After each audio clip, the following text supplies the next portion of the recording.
Hey there, Mr. Redder here. Welcome back to another episode of r/Entitled People Stories. Today we have a very special episode for you, a compilation of some of the best entitled people stories we've read over the past year. So sit back, relax, and enjoy a few hours of the most entitled people you've ever heard of.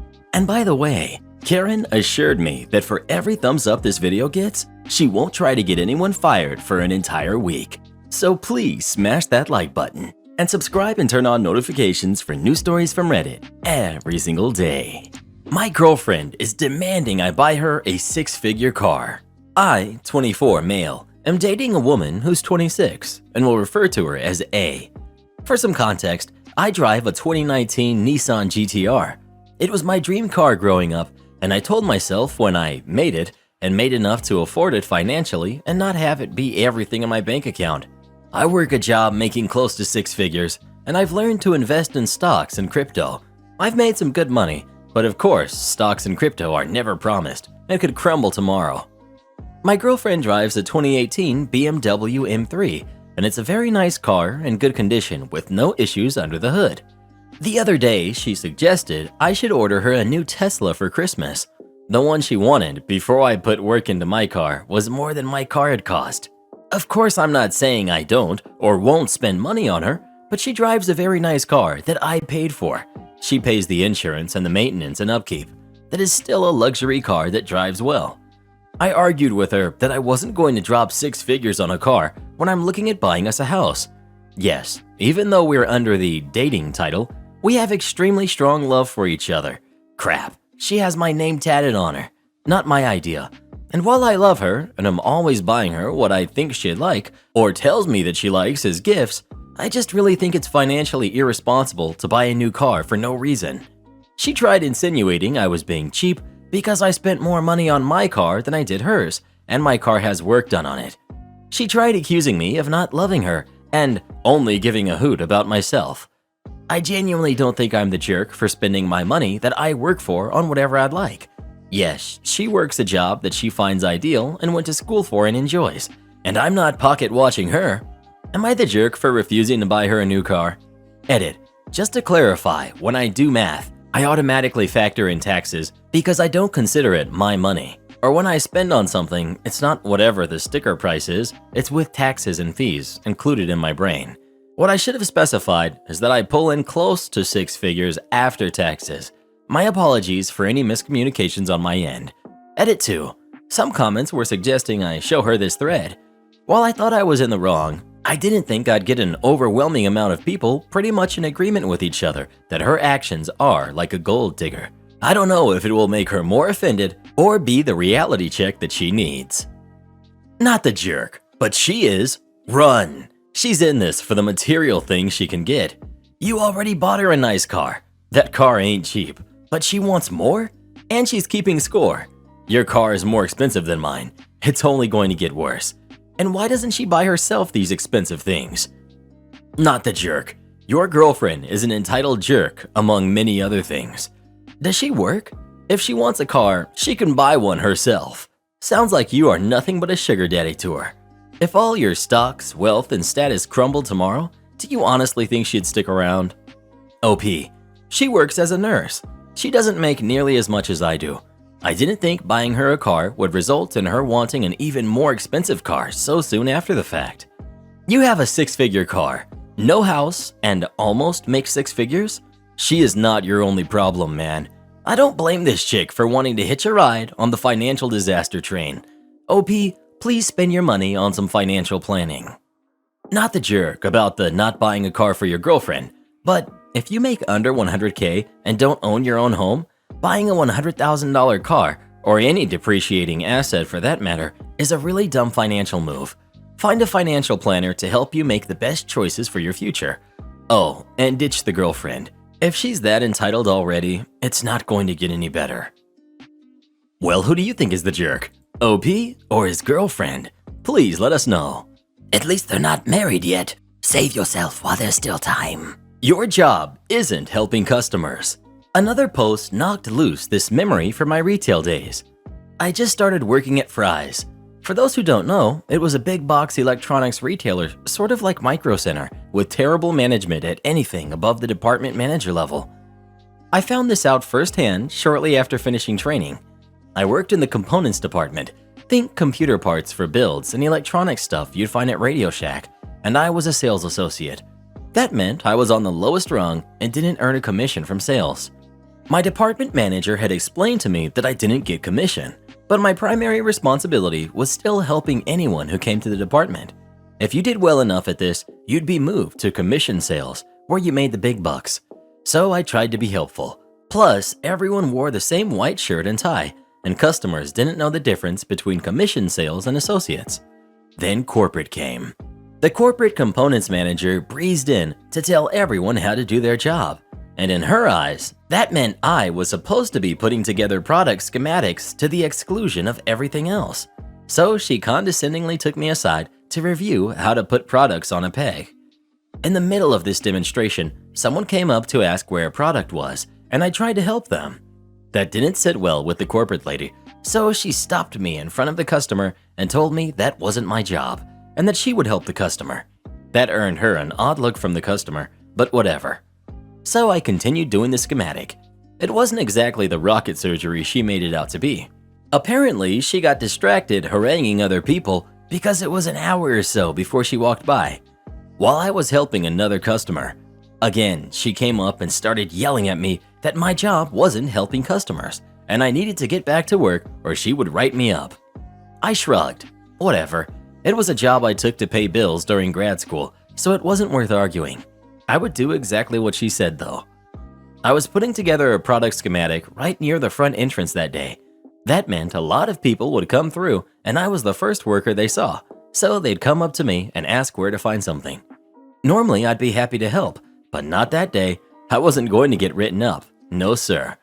So every time someone asked me to point them to something, I politely apologized and told them I couldn't help. They'd inevitably get angry when they realized I wasn't helping them. So I'd politely apologize again and tell them it was corporate policy that I wasn't allowed to help them. And oh, by the way, that policy was put in place by my corporate manager, who just so happened to be at the components podium that day if they wanted to go ask her anything or talk to her about that policy. She never did come over to apologize or tell me to do anything differently. This lady was too convinced that her way of doing things was the right way.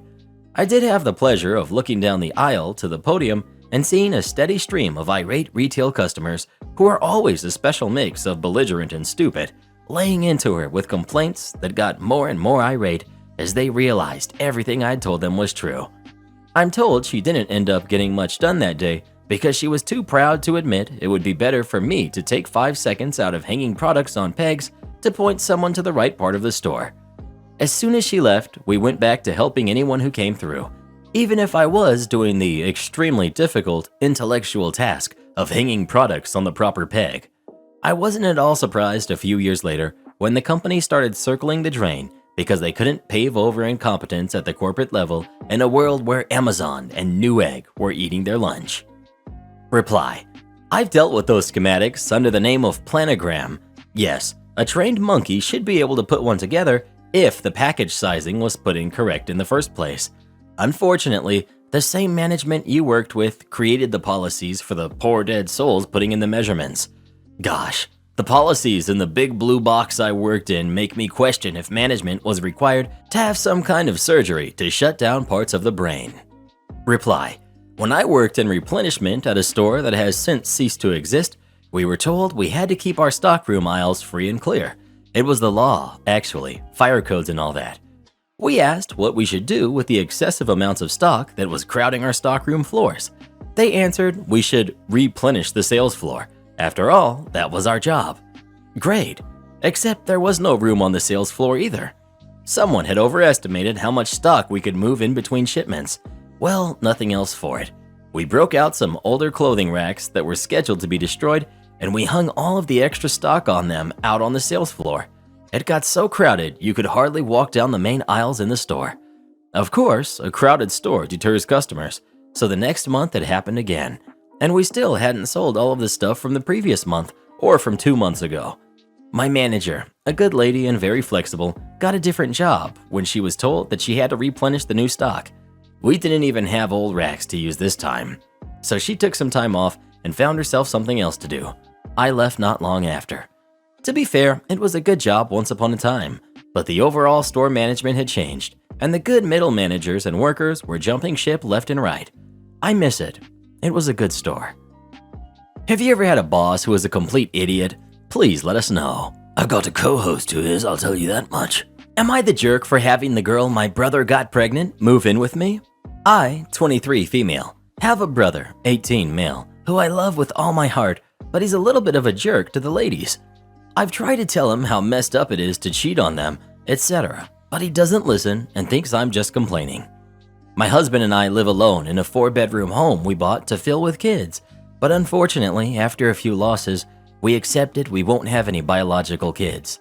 That being said, there's 2 whole rooms in our house that aren't used for anything but storage. A few weeks ago, my brother told me he broke it off with his girlfriend after she told him she was pregnant and her parents kicked her out. He told her he wasn't ready for a kid and tried to get her to get rid of it. I immediately called her to find out where she was, picked her up, and invited her to come live with me, which she has been for the last 2 weeks. She is unsure if she wants to keep the baby or give it up for adoption, so there's also talks of us adopting her baby, but that doesn't matter. She would live with us anyway. My brother flipped out at me and told me it was incredibly inappropriate for his ex-girlfriend to live with me, and that I'm just trying to use her kid to replace the one I lost, and I'm choosing her over him if she lives in my house. My parents agree it was incredibly inappropriate for her to live with me and that it wasn't any of my business on what happened to her, and I was jeopardizing my relationship with my brother by doing this. Am I the jerk? Edit. The conversation of us adopting her kid was brought up entirely by her. My husband and I never even considered it. I do not think of her as a way to have a baby. I think she is a scared girl pregnant with my niece or my nephew. If she decides to keep the baby, then I will be the most doting aunt I can be. If she decides she wants us to adopt the baby, then she will be the most doting aunt she can be. Not the jerk. Your brother may be unhappy and uncomfortable with this situation, but he's also safe, has a roof over his head, and is casually avoiding taking any responsibility for his own behavior. In the meantime, this woman has had her entire life thrown into disarray. She's not much more than a kid herself, pregnant, and was made homeless and dumped by her useless partner. You did good. You've given her a safe place to land while she figures things out, which is incredibly kind. As long as you're not coercing her into making decisions based on what's best for you and your husband, you are not the jerk. Wow, not the jerk, but your brother and parents are. They would allow the mother of their child/grandchild to be homeless? You are a good person for taking her in. It's chilling how cold the parents are being about their grandchild and her or his mother.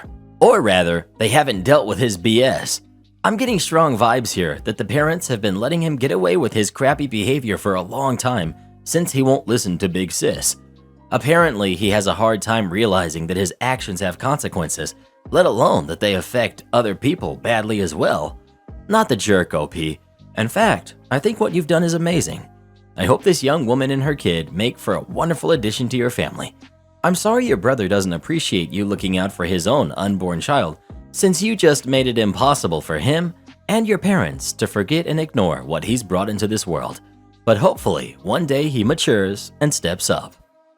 My brother is very similar to what OP has described her brother as. He just hasn't gotten a girl pregnant yet. But my parents let him get away with all his crap because it's apparently easier, rather than dealing with his tantrums when something doesn't go his way or if someone talks back to him. He's 23.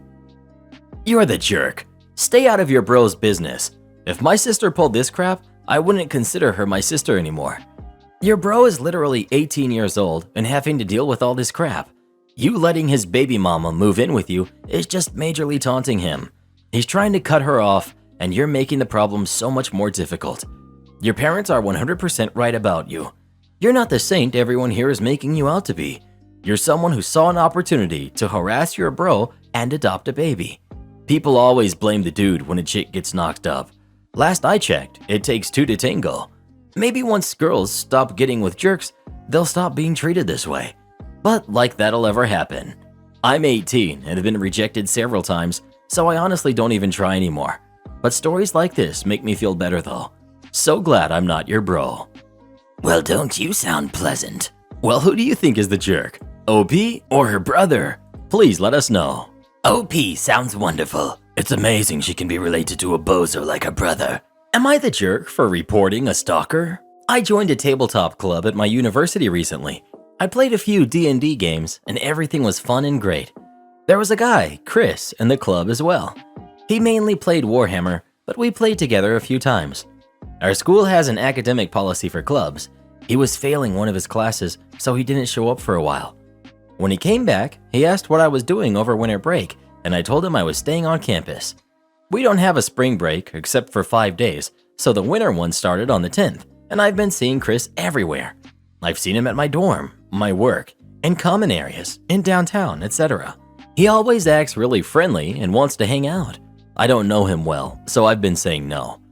Yesterday, I was at a friend's apartment off campus, and he showed up in the parking lot when I left. It freaked me out, especially when he couldn't explain why he was there. So this morning, I reported everything to the school. Today, his mom came to campus and was waiting at my dorm.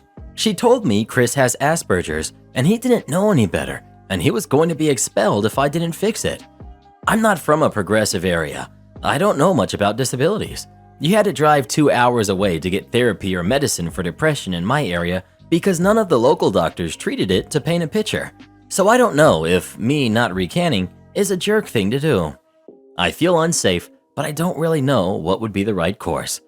Addition. I just went to report what happened with Chris' mom, and one of the club presidents/leaders was there. He asked if I was okay.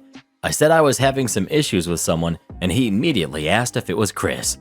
We talked after I reported the mom, and he said that Chris does not have Asperger's or any disabilities or anything. He just says he does to justify being a jerk. His words. He was failing his class because he was following around another girl while she worked during his class period. Thank you for all the judgments. They were very helpful and informative. I hopefully won't have to worry anymore. Not the jerk. Wait. He was stalking you, so you reported it. And then his mom showed up where you live instead and tried to talk you out of it? Does she not see that she's doing the same thing? Forget both of these people. His neurodivergence is not an excuse for making you feel unsafe. You're right to stand up for yourself. Not the jerk. The dude and his mom are both, and she's an enabler. Not the jerk. Don't recant. Report the mother. If she had a problem, she should have gone through the school, not to you directly. The fact that she knows where your dorm is really out of line. She's not faculty nor staff and should not be approaching students on campus at their dorms. Am I the jerk for telling my son the truth about why my wife stopped talking to her parents? Her parents always looked down on me, and I can somewhat understand why, given my past and how my wife and I met. At 23, I was a homeless man. My wife was the first person who was nice to me.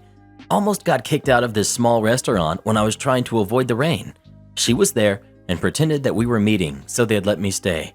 Got a free meal, and we talked for a long time. She really helped turn my life around. Stuff like helping me fill out job applications. From there, we became good friends. 2 years after that, after getting my crap together first, thanks to her, I asked her out on a date. Her family never approved of our relationship because they thought I was trash due to how my life was when we met, which again, I get it. But after 4 years of us being in a relationship, me having the same steady full-time job to help with the bills for years, they didn't even come to the wedding. Then, when my son was born a year after, they still wanted nothing to do with us. So we haven't had contact in years since my son was a baby. Now he's 16, and they contacted us out of the blue. They still don't care to talk to either me or my wife, but they were willing to put their feelings aside to get to know him. We never went into details with him about why we don't talk to them, and he's never asked much before. We left the choice to him if he'd like to meet them, and he agreed to it. He's gone over to spend time on several occasions the past 3 months. Finally, the other day, he asks us why we didn't keep in contact with them. To him, they seemed like nice people, so he doesn't get what the conflict was. They told him we stopped talking over a conflict we had, but left out that they were the ones who didn't want to see us. So we told him the truth. My son already knows about my past. That's something I never wanted to hide from him. We told him they never approved of our relationship because I used to be homeless, and they never wanted to be a part of our lives since then. He got mad at them. Now they're mad at us. My son doesn't want to talk to them, and they just sent us screenshots of some of the things he told them. No insults or inappropriate language, but just what he thought of them. And they think we're the jerks because they were finally building a relationship with him and we ruined it. For now, my son says he doesn't want to be involved with people like that. We've talked to him several times, he still hasn't changed his mind. It was my choice to tell him why, and my wife supported that. Now with how things have turned out, I wonder if I was the jerk like they seem to think I am. Not the jerk. You weren't spiteful or cruel. You didn't lie or even exaggerate. Heck, you didn't even go out of your way to stand in the way of them having a relationship with your son, despite everything your in-laws have done to you. The truth is this simple. If your in-laws had been more genuinely compassionate people at any time in all of these years, then your own son, who you've clearly raised to be a thoughtful young man, would have had more compassion towards them as well. They are living with the consequences of their own actions, as difficult as that may be for them to face, and you are not the jerk. Not the jerk. Homelessness is not a moral failing. The fact that people view homelessness that way is due to decades of messaging from the government, law enforcement, and others. It's easy to ignore homelessness when it's because of mental illness or addiction, when in fact, homelessness is because people don't have housing, and the primary reason for that is they cannot afford it. Full stop. Congrats on being able to get out of it. Please don't be ashamed ever, because you survived despite a system that is completely stacked against the unhoused. Forget those parents, and I respect your son's convictions. You did nothing wrong. You seem to have done a lot right in raising your son. Not the jerk. First, well done, my friend. Homelessness is very, very difficult to dig out of. Sounds like your wife is an amazing person, and her parents are fools to not want her or you in their lives. Thank you for being honest with your kid. Nothing tarnishes a relationship faster than dishonesty, even if it's dishonesty through omission. Your kid is old enough to make his own decisions in life, to determine the people he wants to be around, and clearly he has empathy for others. Thank you for being honest with him, and truly, you've put in a lot of work to be where you are. You should be proud. It's clear your son is proud of you, and your wife too. All three of you are better without her folks in the picture. You're the jerk for posting this fake story. She was there and pretended that we were meeting so they'd let me stay? This stuff happens in Hallmark movies, not real life. In real life, women are smart enough to keep 6 feet away from homeless Joe. This is how you wind up being found behind a dumpster. On the slight chance there is some truth to this story, you're still the jerk. I have 3 daughters, and if any of them ever started dating a homeless guy, I would disown them too, as any good parent would. We want our daughters to marry doctors or lawyers, not the guy that stands on the corner begging for change to buy alcohol with. And to everyone here complaining about how holy homeless people are and how expensive housing is, I've got an idea for you. Grow up, get a real job, and quit your complaining. Yowza, who peed in this guy's Cheerios? Well, who do you think is the jerk? OP or the in-laws? Please let us know. Am I the jerk for refusing to speak to my mother since Thanksgiving? So I, 23 female, haven't spoken to my mom, 45, since Thanksgiving because of her new husband, who's 37. Both me and my mother have a migraine condition that literally puts us out of commission until it's gone. I'm talking not even being able to drink water because I'll throw it up. Moving to a different position in bed is sometimes too much for me. On Thanksgiving, I was at work and had to leave early because I got a migraine and I was barely able to drive myself home. I texted my mom letting her know I probably wasn't going to make it because I had a migraine. Normally they last all day. At 11 a.m. she said, "Lay down for a couple hours and see how you feel." I went home, went to sleep, and woke up to messages from her husband screaming at me. At 2 p.m. I got a couple texts from him saying if I didn't come today for dinner, I wouldn't be welcome in their house anymore, and that my mom was a mess around the holidays, and I know why. I also got a voicemail after multiple missed calls telling me to pick up my phone, forget my headache, and get my butt down there because I owe her at least that.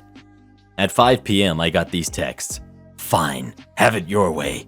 Starting next month, you will need your own insurance. You will be taken off the policy 12/24. Regarding me being on my mom's car insurance. I understand why the holidays are tough for my mom, especially because my grandma passed last year. I just moved into my own apartment in July, so since then I've seen her 3 or 4 times, including her birthday, which I hosted. My issue is, I wasn't invited to Thanksgiving dinner. I had to text her that morning before work and ask her if I should come over. Also, we share the same migraine condition, and I only did what she told me to do, which she should understand. I don't control how long I sleep when I have a migraine. I was planning on going over after I woke up, and I didn't wake up until 6:30, at which point reading those texts and listening to that voicemail made me not want to come at all. I called her and told her I just woke up and was upset because of what her husband said. She didn't know he had sent those messages to me, so I told her to check his phone and that I wanted an apology. The only response I got from her the next day is just repeating what her husband said about the insurance, which had never been brought up until then, and they have more than enough money for their bills. I said okay and got my own car insurance that night and let her know. She said, "Okay, I love you," and I replied with, "That's nice. I'm still waiting for an apology." Since then, she's tried to text me, and I've left her on read for each message. Today, she came to my house wanting to talk, and I refused to let her in and told her to leave. I still haven't gotten an apology from them. My friends and my uncle, Mom's brother, tell me I'm not in the wrong, but I still feel kind of bad, and I'm not sure if I'm taking putting up boundaries too far. Am I the jerk? Not the jerk. The way he spoke to you is not okay. The fact your mom allowed it is also not okay. A little malicious compliance from a now retired manager. I read all the malicious compliance stories about crappy managers with great interest. I will share my story, which is from the manager perspective. I will add in the obligatory "this didn't happen today, but a few years ago." I was part of a security team for a large public building. Since the building had to be available to the public for more than 8 hours per day, we had 2 shifts. Early shift, 6 a.m. to 2 p.m., and late shift, 10 a.m. to 6 p.m. I was the supervisor on the late shift. My staff consisted of me and 6 guards, including a guy I'll call Jersey. The building closed at 5 p.m., which meant no more people could come in, but the employees and public inside could finish their business and leave. At the end of the day, our job was to ensure the building was clear of people, lock all the appropriate interior doors, set the alarms, and leave at 6. Since it didn't take 7 of us to complete this, I would allow all staff except one to leave about 5:15 or 5:30. By then, 90% of the people were gone. The daily designated staff member and I could handle the closing tasks. The staff would rotate who stayed with me each day, and the system worked out well for all involved. This meant everyone was getting off work 30 to 45 minutes early every day and getting paid for a full day. One morning, about 9:30, we had a minor crisis in the building, and I needed a staff member to handle it. I knew it would take most of the day, so I didn't want one of the early shift guys to handle it, or it would incur overtime. 2 or 3 of my guys, including Jersey, were in the locker room getting ready to start their shift. I asked Jersey to grab his gear and go handle the issue. He looked at me and said, "You know, technically I ain't on the clock yet." I told him he was correct and to never mind. I grabbed the day shift person to handle the issue, and the day progressed as normal. 5:15 rolls around, and I wander into the locker room. I see my guys all getting ready to leave, including Jersey. I asked them where they were going. They told me which employee was staying with me and that he was still at his post. I glanced around the room, then locked eyes with Jersey and said, "You know, you are technically all still on the clock. Nobody leaves before 6. It was dead silent as I walked out of the locker room. I have no idea what was said to him in the locker room, but I bet it wasn't pretty. We all stayed late that day, and no one said a word about it to me. However, the following morning, Jersey was in my office waiting for me when I arrived. He said, "Hey boss, I'm sorry about yesterday morning. I was out of line. You won't hear that from me ever again. Whatever you need, I'm here." We returned to normal operations after that, and I had no trouble getting someone to step up on occasion. As a boss, I will do whatever I can to take care of my employees, but I expect a little flexibility from them in return. Reply: I worked for a company whose motto was always giving a little extra. We would send out a 4-man crew with truck and trailer to do vendor stalls at state fairs. Destinations were all over the country, including some very scenic tourist spots. The boss never had a problem with us taking the company truck on days off to go sightsee, even if that meant putting extra hundreds of miles on the truck, even driving up a mountain. After returning from one tour, boss asked for a little help for about 15 minutes to unhitch the trailer and take a few boxes of equipment into the office for safekeeping. One guy balked, saying they were already clocked out and would be doing work for free. Boss replied about the aforementioned generosity in truck usage and that he just thought he could ask for a little extra in return. Thankfully, he didn't take away truck privileges, or this could be a malicious compliance of my own. But the guy didn't make it with the company too much longer. My wife won't stop condescending our son's profession. So basically, my son is a professional aerial performer and is currently performing in this large and popular horror-themed circus where we live. I know I may be biased, but in my opinion, he's really good, and it's just amazing to watch him perform. Maybe a little scary sometimes, and I sometimes worry about him with some of the tricks and acts he does. My wife, however, will just tell people he works in the circus, never mentioning that he's an aerial performer, that he actually works independently and is basically a contractor. I don't know if there are any proper terms, but this is the best way I can describe it. That he works with a very large and popular circus. Just that he works in the circus. Whenever we are out and she sees a clown, she will point at it and say, "Look, it's our son." And it is very clear she looks down on him for what he does. She assumes he makes next to nothing and is poor. I know he isn't. He doesn't make a crazy amount, but he makes enough to support himself well. This all came to a head when we were with some of her friends, and one of them asked if our son could entertain her kids at a birthday party, promising to pay him generously since he must be struggling. My wife laughed and responded with, "I'll see if he's free." I butted in, saying, "He probably won't be able to since the birthday falls on a day when the popular circus, which is where he works as a headline aerial act, is fully booked because it's so close to the new year." Almost everyone there was shocked since all this info was new to them. My wife looked upset and left. She sat in the car and texted me that she wanted to leave. I stayed for about 20 minutes answering questions and showing them some videos. The woman who asked apologized, saying she was given the impression by my wife that our son was a struggling and failing cheap circus performer and wanted to help him. When I finally left and got in the car, my wife yelled at me, saying that I made her look like an idiot and a horrible mother in front of her friends.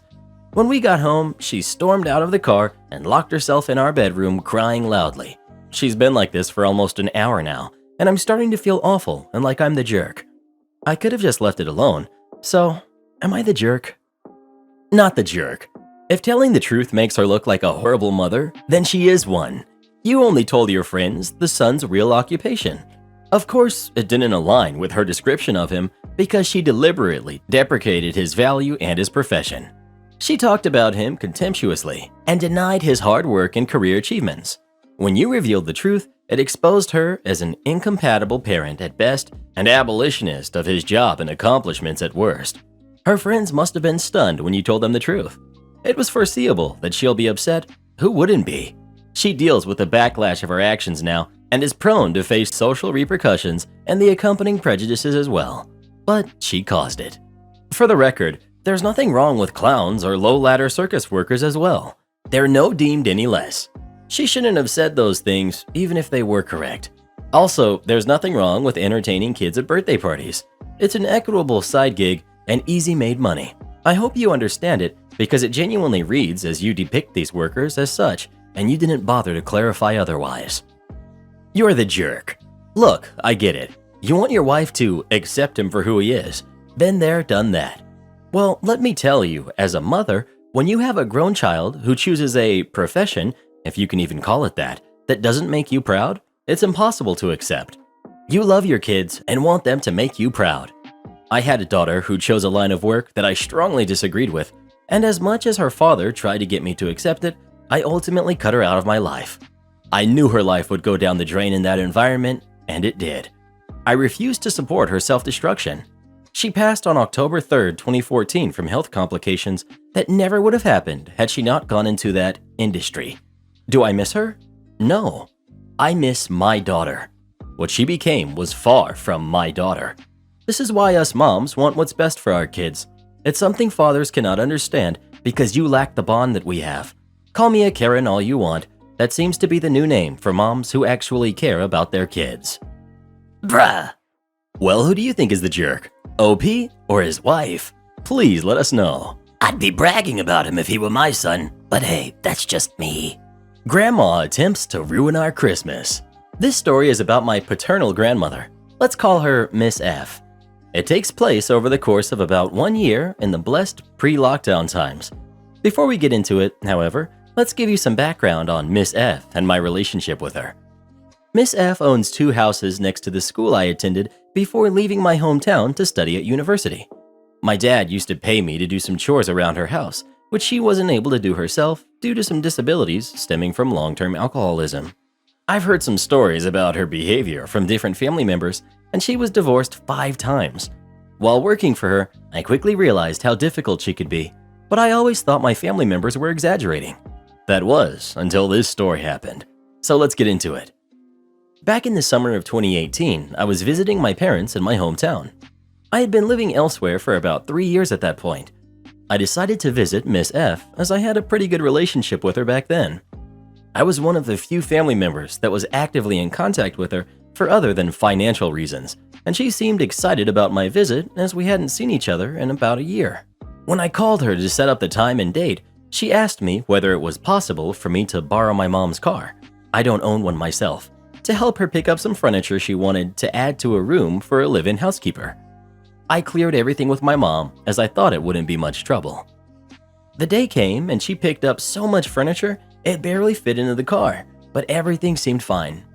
I carried the furniture into the designated room through 3 very narrow staircases. It was a very old house in Germany. Afterwards, we had some coffee and cake together before I left. I then dropped off my mom's car and headed out to party with some friends from school whom I hadn't seen in a while. The next day was when everything began. At around 9 a.m., I was still slightly hungover from the great party the night before. She called me, demanding to know where I was, since I apparently agreed to help her assemble the furniture we bought. This was never agreed upon. She also demanded that I would bring the car again, as she had forgotten to pick up some things the day before.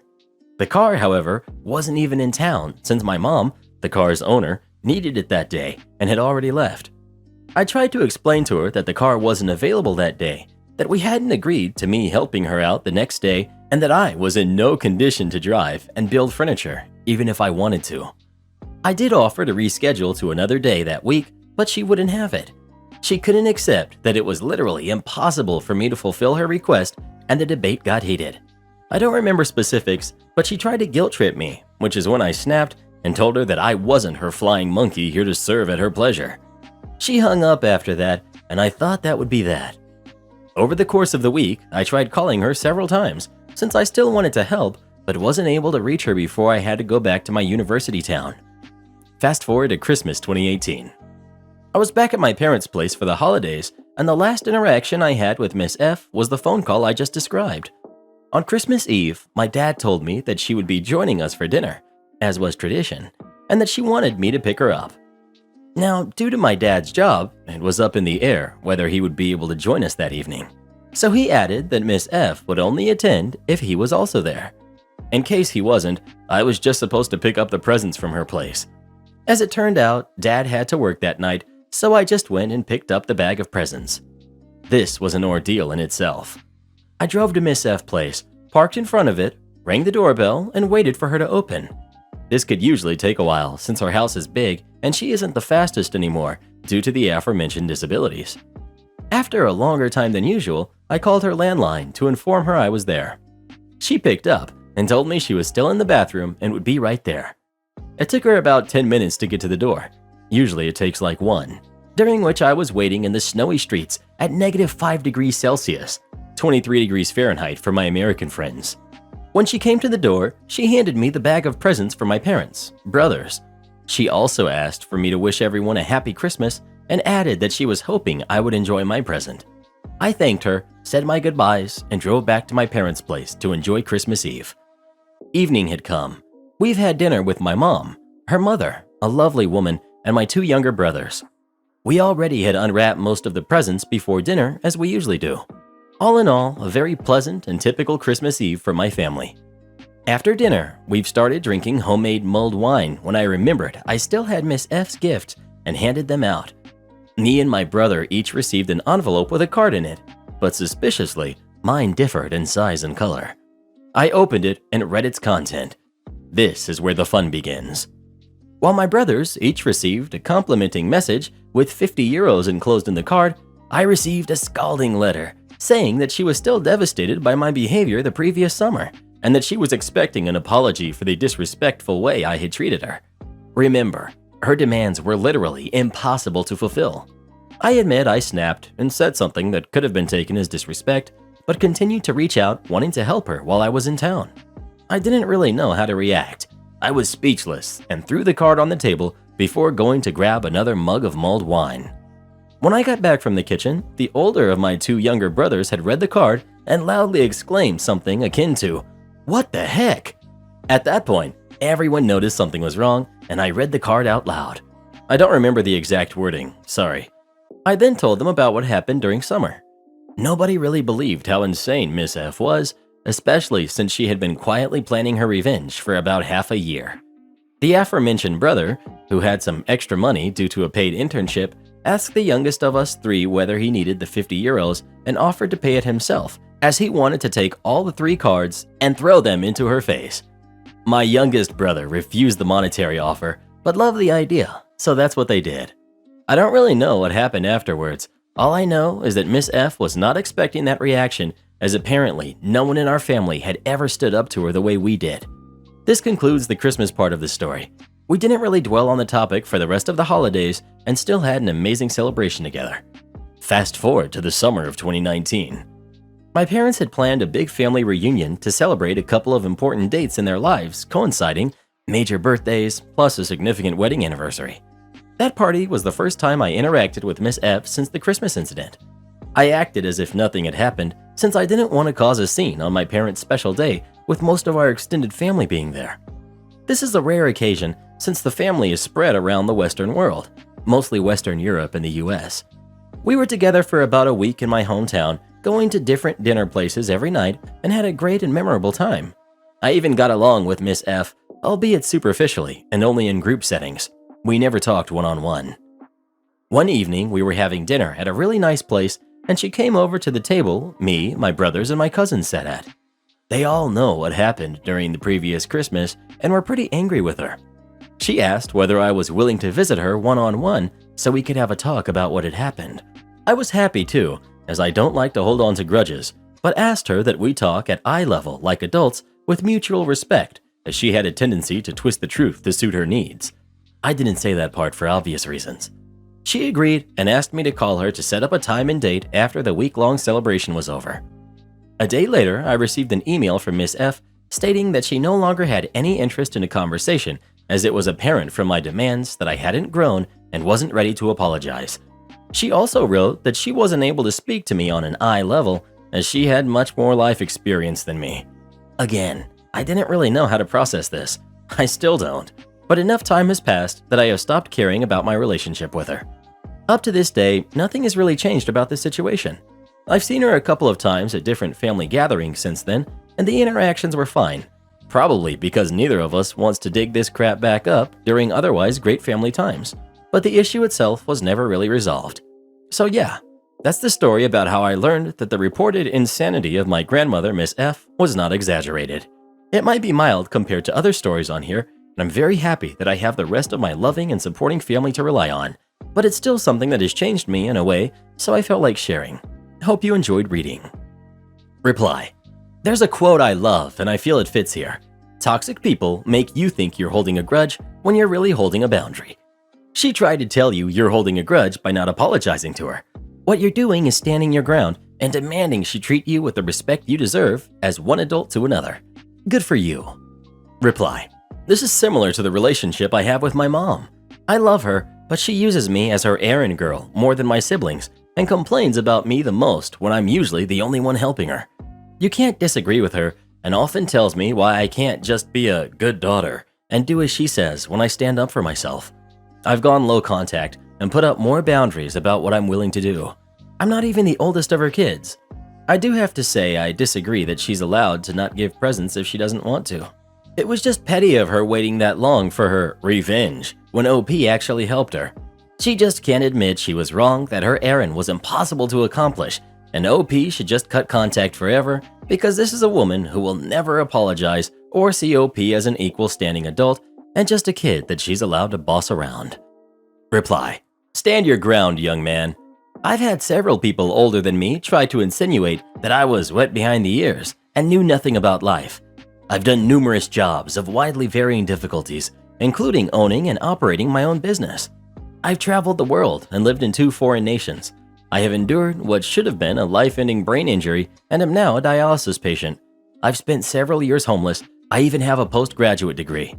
Incidentally, the last individual to have made this claim has been a housewife most of her life, had never held a job, and has never left this country. So please take her "I have more experience" proclamation with a grain of salt. Am I the jerk for telling my sister she's the reason I'll never adopt? I, 30 female, have 3 biological siblings who are 37, 36, and 33, and a sister who's 31. My sister, who I will call Becky, her biological mom is my mom's cousin. The story of Becky getting adopted by my parents was basically her biological parents were addicts that just came one day out of the blue for a visit, then abandoned her at my house.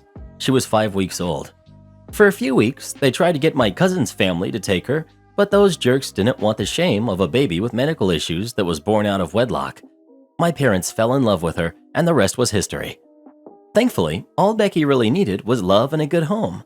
She beat a lot of odds and leads a healthy, successful life. My parents never hid the fact that Becky was adopted. She's biracial, and we all learned about her heritage growing up. Everything was perfect until her parents reached out when she was 22. They were clean and wanted a relationship. In the space of a few months, she became a different person. It was like she hated us for taking her away from her biological parents. As soon as she finished college and got the €20,000 check my parents gifted her, it's a startup we all got.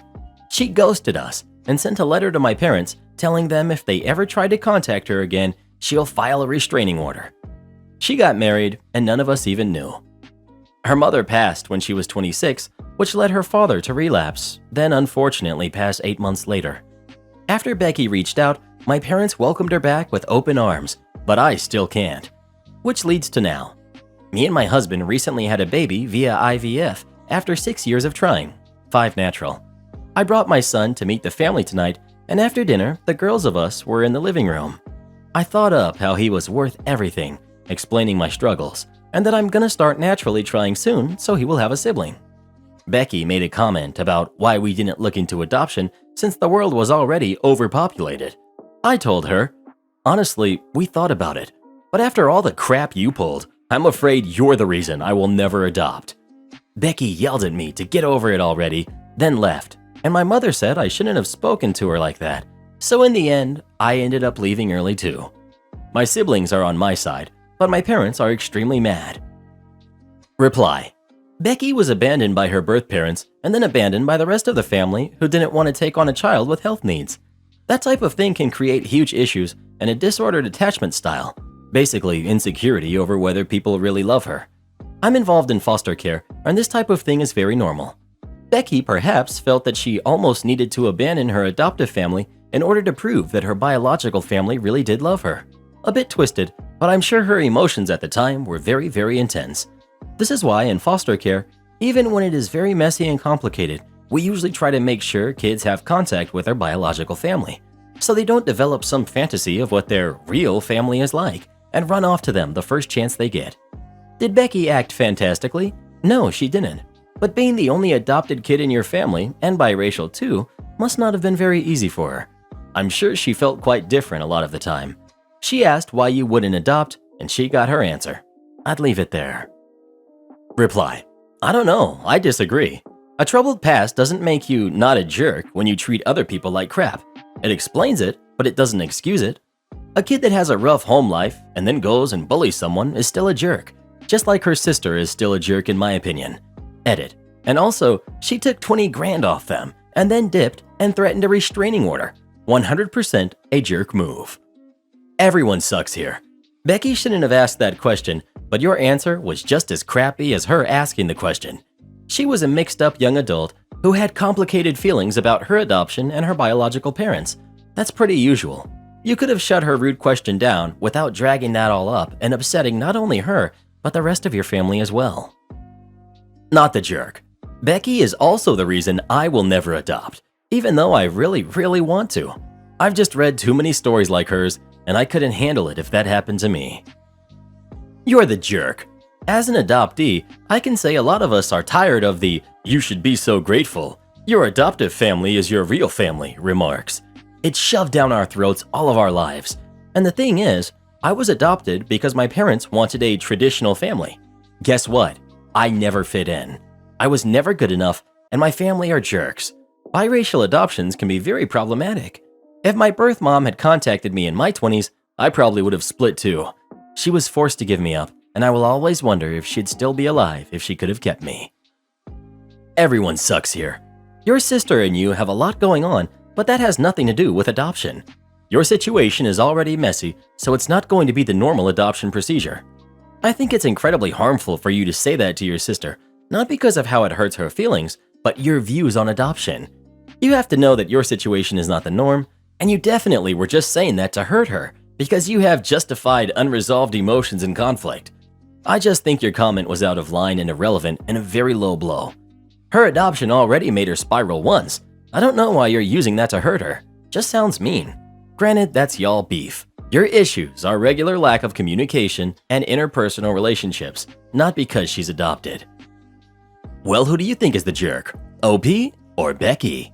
Please let us know. Tell Becky to say hi to Uncle Jesse for us. Everywhere you look, everywhere you... Am I the jerk for calling my husband a bad father because he allows his adult daughter's birthday to overshadow Christmas every year?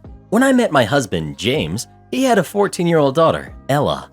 Ella and I never really bonded as she doesn't really like people. James always told me to leave Ella alone and respect her boundaries. I do believe he took her boundaries too far in some cases, as Ella is now a 27-year-old woman who refuses to speak when she doesn't want to. I have a 13-year-old daughter, Ava. The pregnancy was a surprise, and I know the timing is bad that I got pregnant right around the time I met Ella. And honestly, I've always felt that James prefers Ella. Ella is a lot like him personality-wise and is very subtle, but I feel like he loves Ella more. Ella never accepted her sister or I, but I've made peace with that because getting Ella to speak is literally like pulling teeth. Ava hates Ella, but she knows that she has to be civil to everyone. Ella's birthday is December 23rd, and as a result, James never made too big of a deal about Christmas. Her birthday always took priority. This became an issue when Ava was born. James had always promised Ella he would take her to Europe for her 16th birthday, and Ella was insistent that it had to be on her actual birthday. So the Christmas when Ava was 2, he actually missed Christmas, and we had the first fight of our entire marriage. He also told Ella crazy things, like if a man doesn't make a big deal out of her birthday, to dump him, and that her birthday is much more important than Christmas. As a result, Ava complains every year that James cares more about Ella's birthday than about Christmas, and that she thinks Ella gets an unfair amount of money spent on her. Her birthdays are usually expensive, and 2 years ago she had a December wedding, which James fully paid for. Even that Christmas, he refused to not do something elaborate for her birthday and couldn't understand why Ava was annoyed. Also, Ella hosts a huge Christmas Eve, which we are all invited to, but Ava and I don't go, due to it mostly being her husband's family, so everything in December sometimes feels like it's about Ella. This year, I feel bad, because I couldn't get Ava what she really wanted because it's out of stock, but Ella just had a baby and my husband bought her a ring with the baby's birthstone, which Ava knows about. Now, Ella wants to go to Colorado for her birthday and Christmas Eve. James said he is going to go because he can drive back and be home by about 10. I finally got annoyed and asked if he thinks he spends a fair amount of money and time and energy on Ella versus Ava. And I said he makes every Christmas about Ella and her birthday. He said I was being unfair because Ella has never excluded me from her plans, though she is rude and doesn't talk to me either. Finally, I snapped at him that he's a bad father because one of his kids is a grown woman and one is not. He's now upset and says that was meant to say, I just don't like Ella, and he tries his best.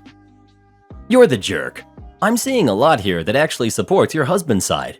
You really just don't like Ella, and you resent that energy that he puts into celebrating her birthday. I'm not seeing where it necessarily has to take away from Ava. Does he also make a big deal for Ava's birthday? This is missing from the post.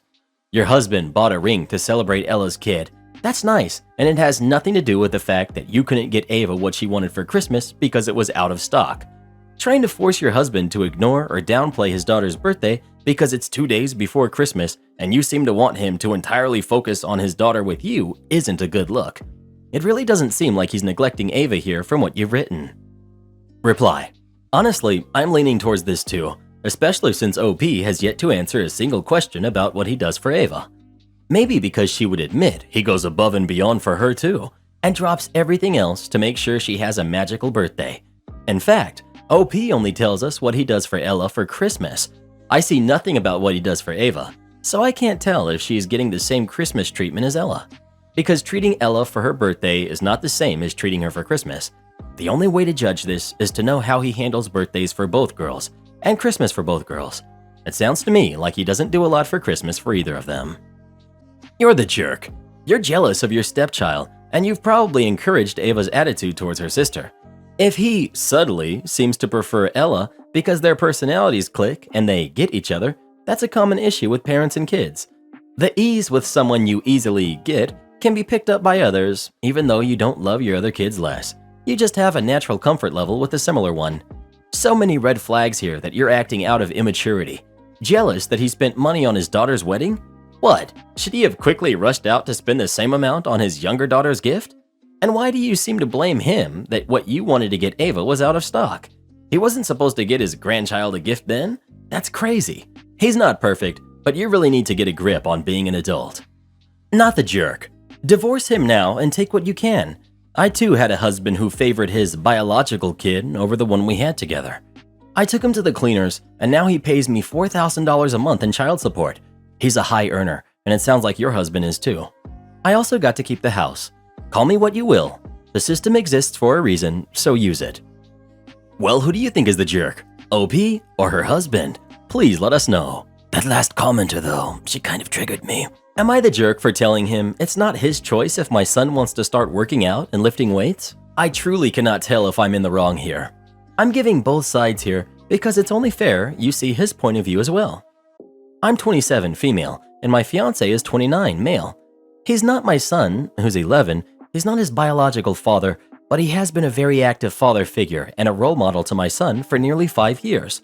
His biological father sees him all but maybe 2 to 3 times a year. My fiance calls my son his own. That is all that matters. That is his boy, period.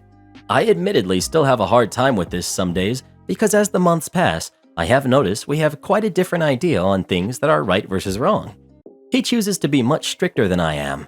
I have many rules, but I am admittedly a lot more easygoing when it comes to certain things. I won't go into everything here because it's far too much, but the latest issue is the fact that my son has expressed to me that he wants to start lifting weights, small 2-pound dumbbells that me and my fiance have. He said the reason behind this is because he feels like he isn't very strong due to not being a very active kid currently. We have no yard, so he's cooped up a lot. And apparently some kids at school have commented and called him puny or small fry or weak. So I tell my son that he can use me and my fiance's dumbbells because they are small weights and they're not going to bulk him up, you know? Well, my son asks to use them yesterday after school and my fiance immediately says no. He says, "You aren't using our dumbbells. You are 11 and there is no need for you to be weightlifting." My son is visibly upset and says, "Mom, John said I can't use them because I'm 11 and there is no need." Once my son was out of earshot, I confronted this and said, "Listen, I already told him he could use them, so not only are you making me look like a jerk, but I also don't understand why you're saying he cannot use them." His only response was, "He's 11 years old. There's literally no reason for him to be lifting weights." He got incredibly defensive about it, so I said, "It's not your choice if my son wants to lift weights. They are tiny weights. It will help him build his self-esteem." Now I'm being called a jerk because he has legitimate reasons for not wanting this, and I'm curious if I actually am. Not the jerk. I was ready to say you were, because lifting too much weight at a young age is dangerous and easily causes irreparable damage to growing bodies. But then you got to the part where you were talking about 2-pound dumbbells. 2-pound dumbbells are perfectly safe for an 11-year-old to use. It is good and healthy for kids to be active, and if that's the option you have for him to be active, there isn't anything wrong with that. You're talking about 2-pound weights here, not 20-pound weights. Definitely not the jerk for many reasons. First, I don't see the harm in your kid lifting weights, especially small ones, but that's not even the point. These are weights you already have, and you're not spending money on something that can be a whim for him. Second, I think you do need to establish boundaries. Of course, your fiance being so involved in your son's life should have some say, but really the conversation should be reversed. He should be talking to you out of earshot if you are disagreeing about something. Ultimately, he should be deferring to you more on what your son can and cannot do. I think your fiancé is overstepping. I'm not saying it's your way or the highway. Your fiancé is living in the house also. But things like this shouldn't be making him so defensive. OP. He oversteps quite often. Honestly, if people didn't know that my son had a different father, they would automatically think my child is his because of how many decisions he makes for my son without consulting me. He has fully taken on the "this is my kid" role. And don't get me wrong, I love it. I truly do. He loves my son more than he loves me, I am convinced. That is his boy. But holy wow, would I just love to have one day where I can be the decision maker for my kid. Reply. That's not normal. I'm worried for your son. Well, who do you agree with? OP or her fiancé? Please let us know. I think fiancé is afraid he'll be jealous once that boy gets swole and makes all kinds of gains. Karen, my ex-wife, demands I build her a chicken coop. I, 35 male, divorced my ex-wife about a year ago. We have 2 daughters together and they split time between our houses. Because of this, we still have to talk to each other on a regular basis. When we were married, we got some chickens. She wanted them, but it was a friend of mine that actually gave them to us. The original chickens have since passed, but she still has several. When we got the chickens, I built them a coop and a run. This was several years ago, and she's telling me it needs to be rebuilt. I suggested she get one from the store. She said no, none were big enough and she didn't like any. She wanted me to build one. I said heck no, I'm not doing that. She said I should because the chickens were from my friend, and if I had built it better in the first place, we wouldn't need a new one. She kept bothering me and asking for it, so I eventually gave her a price. The estimated cost of the wood, plus $30 per hour it would take, and an extra $50 for being rude. This was high because building a run and coop takes a lot of time and lumber. It was way more than one at the store would cost. She said I was being ridiculous when I sent her the number. She says we're supposed to be a team working on it, and I shouldn't force the chickens to live in an unsafe coop. I told her she could build one herself. She said she can't afford it. Now she's saying I'm neglecting the chickens and is saying she wants to redo the custody agreement. Now I'm wondering if I should just give her the coop. Am I the jerk? Not the jerk. Please tell me you have her saying that she wants to redo the custody agreement because of a chicken coop in writing. Not the jerk. Once your wife assumed responsibility for the chickens, they became her responsibility. I would take pictures of the current state of the chicken coop. If she actually wants to use that as an excuse to redo the custody arrangement, your lawyer should use the pictures to point out that your wife insisted on keeping the chickens and allowed their living conditions to deteriorate. You suggested an economical solution would be for your ex to buy a coop from the store. She refused. If you're paying child support, that does not include chicken support. And for that alone, she is trying to drag you back into court to try to change the custody agreement. If she's so readily willing to neglect her chickens out of spite against OP, what else is she neglecting? If the living conditions are that bad, OP could report her to animal control. Handled correctly, OP and his attorney would make his ex look like a total flake and an idiot in court. OP remains rational while X looks foolish and incompetent. If OP has not done so, he needs to start a forget you binder to thoroughly document everything to protect himself. If she's threatening to go nuclear over a chicken coop, she will do it on the other stuff as well. I don't think that she understands how divorce really works. You're the jerk. She's right in saying that you're supposed to be a team. It's really petty of you to refuse to build her a chicken coop just because you two got divorced. She's still the mother of your kids, and the least you could do is build her a chicken coop. Anytime my ex needs something, I just do it for her or buy it for her. That's what healthy co-parenting is. It causes fights when my current wife gets upset with me. She works, but I'm currently unemployed. But it's like I tell her, I'm a package deal. You knew what you were getting into when you decided to marry me. My kids and their mother will always be a priority of mine because that's called maturity. Well, who do you think is the jerk? OP or his ex-wife? Please let us know. Tell baby mama I'll make her a chicken coop in Minecraft. I've been wanting to play forever. Entitled mother leaves baby in pram, expects worker to look after it. I worked for a couple of years at a major historic tourist attraction in London. It was good fun and I immensely enjoyed it, although things could sometimes be manic busy, and although most customers were friendly, some could be somewhat unpleasant. Same as anywhere really. It also had some things to do for kids, and while manning these, I came to learn just how entitled and irresponsible some parents can truly be. One of the features in the garden is a maze. It's not particularly for kids, although they can go in if they want, and a lot of them like it. Parents can take pushchairs in if they want, although the staff have the right to make parents leave pushchairs, strollers for Americans, outside if it gets very busy. That day was a hot summer Saturday and had been very, very busy. However, by the mid-afternoon, through flow had thinned out a bit, and I was manning the maze on my own as I had done before. I still had 3 or 4 groups coming through every minute, and I had taken the decision to ask parents to leave their push cars outside the maze. A lady, not particularly Karen-esque, but young and reeking of cheap perfume and entitlement, stalked up to me with her ticket and a baby in a pushchair. I scanned her ticket, but politely told her that she needed to leave her pushchair outside. She scoffed at me and put her pushchair in a line with all the others. Meanwhile, another group of tourists had come up, and I was busy scanning their tickets. I paid little attention to the lady as she walked past. However, as I rapidly scanned through all the new tourists, I glanced at her pushchair and realized the baby was still inside. I quickly ran into the maze, and after only a few seconds I saw the lady.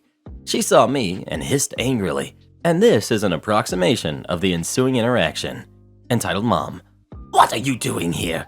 I've left my baby out there with you." Me: I know, and you're not allowed to do that.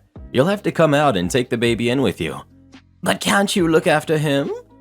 My duties in the maze included scanning tickets, selling tickets, advising visitors, and managing the many groups of unruly French, German, and Spanish teenagers on language exchanges. My duties did not include looking after smelly babies. Me: Madam, I'm here to look after the maze. I'm not here to perform babysitting services for you. I have to walk around quite a bit, and I cannot spend all my time looking after your baby. Kids, including babies, are allowed in the maze, but not pushchairs. I'm afraid you'll either have to take the baby with you or leave the maze. "It's the first break from him I've had all day," she whined. Nonetheless, if you won't come and get your baby, who has been unattended for more than a minute now, I'm going to have to call security, I said, bringing my radio up to my mouth and hovering my finger over the send button. Now, are you going to get your baby, or do I have to call security? I asked. She snorted and angrily marched out of the maze and grabbed the baby, who luckily was still there. In hindsight, I should have just called security and let them deal with it, and not let the baby out of my sight, regardless of what a jerk his mother was. But all was well that ended well. She ended up taking the baby around the maze, and about 20 minutes later, she came to get the, now empty, pushchair. The look of pure hate she gave me would have alarmed the Rock, but luckily off she went, and I was not troubled by her again. You're supposed to always want customers to come back again, but there are some exceptions. She was definitely one of them. Reply: not surprised at all. Back in the day, I used to work for a major department store, and the amount of parents who would just leave their kids for a minute in front of the TV displays while they did a day's shopping was astounding. We ended up posting signs saying any kids left unattended for longer than 5 minutes would be taken to the security office. On a weekend, we still had 10 to 15 kids a day taken to security because their parents assumed we would watch them. Am I the jerk for calling my wife crazy after she screamed at our son? Me, 34 male, and my wife, Jen, who's 32, have a wonderful son named Robbie, who's 7. One thing you need to know about Jen is that she is a perfectionist. She's constantly cleaning, sterilizing, and organizing things around the house.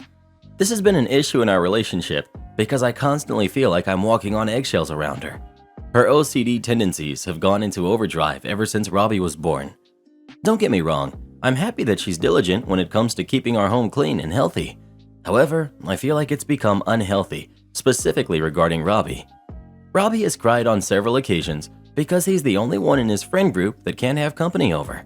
He's rarely allowed to visit friends, and when he does, he has to immediately shower. I've addressed these issues with Jen, but she refuses to see me and Robbie's point of view. The incident. Yesterday, Robbie, Jen, and myself were all at home. Jen had just finished cleaning the carpet in the living room and then went to clean the bathroom. Robbie wanted a glass of milk, so he poured himself a glass and went into the living room to watch TV. At some point, Robbie accidentally knocked over his glass, which spilled some milk onto the carpet. I was in my bedroom. The next thing I know, I hear Jen screaming at the top of her lungs. I rush into the living room and see Jen screaming at Robbie while he cries in the corner. He looked terrified. He just kept frantically apologizing and shaking. Jen screamed, I just cleaned this carpet. Why didn't you drink the milk in the kitchen? I stepped in and told Jen to calm down. It's just a little milk. No big deal. She continued to yell nonstop and started aggressively cleaning the milk while losing it at Robbie. I told Robbie to go into his room so Jen and I could talk alone. After he left, I told Jen that she shouldn't have screamed at him like that. She defended herself by saying that he knew the rules and should have known better. I told her that he's a little kid who made a mistake that anyone could have made. After things continued to escalate, I realized that there was no getting through to her. I yelled, Robbie and I are sick and tired of your BS. Robbie can't even be a kid because he's constantly terrified of you. I'm not gonna sit back and let you do this to me and Robbie anymore. You're crazy. She was dead silent and just went back to mindlessly cleaning the carpet. I spoke with Robbie and eventually calmed him down by taking him out for ice cream.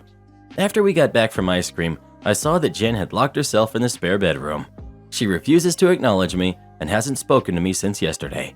For the first time in years, I saw her go a whole night and morning without cleaning. I'm starting to feel like I went too far, but I was just trying to defend my son. Am I the jerk? Not the jerk. Listen, this goes way deeper than Jen just having a cleaning issue. It's become obsessive and she needs professional help because she's obviously only been getting worse. She's traumatizing your son for simple mistakes and ruining his childhood by isolating him from his peers. You need to make serious and immediate changes, starting with deciding if Robbie living with her is actually good for him, or if you need to find a way to distance Jen until she gets her head on straight.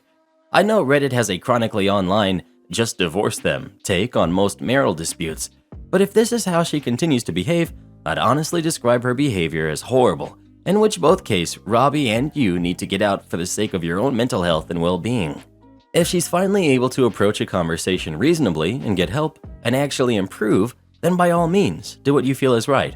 Normally, I wouldn't advocate for yelling at your spouse, but from what you've said, you've tried communicating with her multiple times for an ongoing issue, and her behavior in this incident was absolutely abhorrent. And if yelling is what it took to get it through her head that she was in the wrong, or to at least de-escalate the situation long enough to attend to your son, then oh well. Not the jerk. I gotta admit, I don't like calling people crazy, but in this case, I gotta say, I wouldn't react much differently. Well, actually, I would react slightly differently. I would say that she has to go to mandatory mental health counseling or we're talking divorce time. And I wouldn't be remotely joking. Your wife is horrible to your son, period. As his father, it's your job to protect him, and that's your first duty above all others.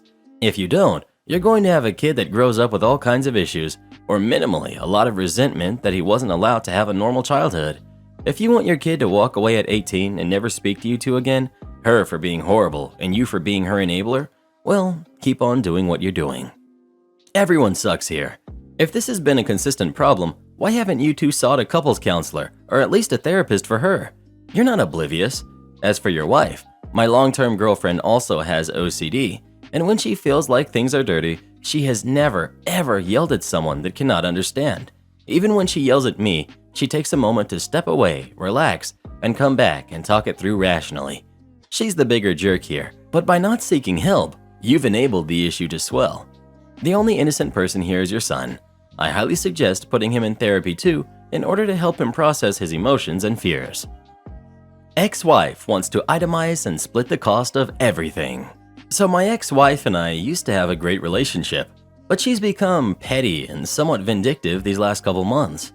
Our relationship started going downhill after her daughter, my ex-stepdaughter, broke into my house and stole from me and my new wife while we were on vacation together. Yes, I invited my ex-wife and her boyfriend to come on vacation with us too, so it would be a family thing. My current wife was completely fine with it. Not only did we invite them, we paid for everything: plane tickets, rental house, meals, activities, etc. We've done this before and it was nice. While we were on this vacation, my ex-wife's daughter broke into our house and stole from us. We had to file a police report because some of the things stolen were medication and we couldn't get new prescriptions without filing a police report. This upset my ex-wife, even though we told her before we called the police and she said, "Do what you need to do." Before this, my ex and I would pretty much just buy what the kids needed while we had them. Every once in a while, she'd ask me to split the cost of some things and I would. I have never asked her to split the cost of anything prior to this, But lately, she has been asking to split the cost of just about everything. Fine, whatever. I usually get most of the things for the kids anyway. About a month ago, my son needed some new equipment for indoor lax. She asked if I would split. I said fine.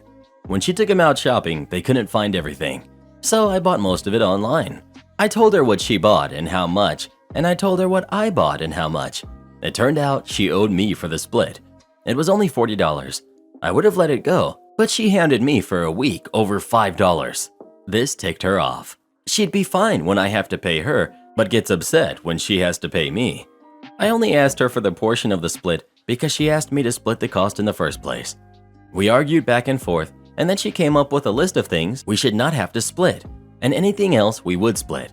So I started keeping track of things that I paid for that were to be split between us. So she gave me her list and what I owe her. Not a lot. I owe her $80. But when I gave her my list and her share, she now owes me $425. Reply: start the spreadsheet. I would take pictures of every receipt and itemize every expense. Time to be petty. This reminds me of a couple we went on a double date with, where they were discussing who ate more chicken wings and what percentage of the bill each should pay down to the quarter. Of course, not to be outdone, me and the hubby had to argue over our bill, and at the last moment tell the waitress it doesn't matter who pays since it all comes out of the same account. Reply: one person who we are no longer friends with took it a step further. One night we had a group of friends out and we were paying the bill. Everyone was slowly chucking cash in, rounding up to the nearest $5 to $10 where they could, etc. I look over and see friends sitting there quietly lip quivering. He used to do this when nervous or being deceptive. Someone grabs the cash and counts it, and we're $5 over. They throw it to someone who overpaid by too much, and we're done. Later, I work it and confirm with others old mate was sitting there hoping no one would notice he put no cash in and got away with a free meal at the expense of his friends. He didn't last long after that. Reply: my nephew-in-law has a kid from a previous relationship before he married my niece. He used to pay a monthly amount and then additional funds through the year for clothes, hobbies, etc. Let's say it was $200 a month for child support alone. X has regularly stopped visitations and contact until mediation to put pressure on him to give more money. The last settlement agreement was through legal mediation, and it was agreed that the mom would get £225 per month, but nephew-in-law would no longer have to pay additional costs, as mom would be paying clothes and hobbies. It was all agreed and signed off. Nephew-in-law calculated that he was paying less per year on the new agreement as he no longer had the ad hoc costs. As soon as school is about to start, X was texting nephew-in-law that he owes this much for the school clothes and this much for the school hobbies. He just sent the mediation agreement, highlighting it's not his problem. He also started filing for full custody because X was denying access. Last week, X dumped the kid and their belongings at nephew-in-law's because she's pregnant with a new money-making baby and a teenager who hates her as too much hard work. Am I the jerk for not taking my kids on my ex's days? My ex and I have 2 kids, 15 male and 13 female. I have them every other Monday through Thursday. Around a month or 2 ago, he called me and said that his sister was in the ICU after an accident, and he asked me to take the kids for a couple days so he could see her. I was reluctant because earlier this year he gave me a hard time because I booked a vacation for me and my boyfriend, now fiance, during my custody time. But I agreed because of how serious this was. We live around 5 hours away from them, so I assumed he'd drive there, stay the night, then come back the next morning. But he was gone for almost a week. Then last Friday, the day after my kids went back to my ex, apparently his oldest niece, same sister's kid, maybe 16 or 17, called him and asked for help. According to my ex, the girl's stepdad made her be mom's full-time caretaker, taking care of her half-siblings, 3 toddlers, and do everything around the house. He asked me to take them again so he could pick up his nieces and arrange for his sister to be in some kind of care home or have a full-time carer. I asked how long this would take, and he said he didn't know and estimated that it would be around a week. I said no, because he refuses to take the kids during my custody time, and he screamed at me, saying this was a family emergency, called me a petty jerk, and said I'm a horrible mom. I still refused to take them, so he called my parents, explained the situation, and left the kids with them. Now, on top of my ex giving me crap, my parents are saying I should have taken my kids because this was an emergency. Am I the jerk for not taking my kids during my ex's custody time? You're the jerk. Those are your kid's aunt and cousins. And you won't even take care of your own kids so he can make accommodations for his nieces when their mother might not make it? Sickening. Your kids probably think you're the jerk too. I'd be surprised if you didn't ruin the relationship you had with them too. How could you think you're not the jerk? Even your parents told you as much. Reply. Not to mention going on holiday with her boyfriend. I don't care if he's her fiance now or not. He was her boyfriend at the time. Is not the same as an awful life-changing emergency. Sounds like she prioritizes her partner over everything and everyone else. Reply. She has them 8 days a month. 8. And she booked a vacation during those days? He probably protested on their behalf more than his, or so I think. It's not like he was planning on a free weekend. She doesn't take her own kids on weekends. And they're teenagers. It's not like taking care of little kids. She's the jerk for sure. Not the jerk. I've been in the same boat before. Deadbeat ex expected me to watch the kids every time something came up. I brought it up in court and they shut that down real quick. Sorry, but I honestly don't care what's going on with your family. When they're on your time, I am not responsible for them. But they're your kids. Well, they're his too. So it's time he grow up and stop depending on me. I got a real man now, and my ex will never be half the man he is. So much baby mama drama today. I love it. Am I the jerk for making paying for a DNA test my hill to die on? I, female 23, am 36 weeks pregnant. I chose to keep the baby after her dad said he didn't want her and continued with pregnancy knowing I would be a single mom.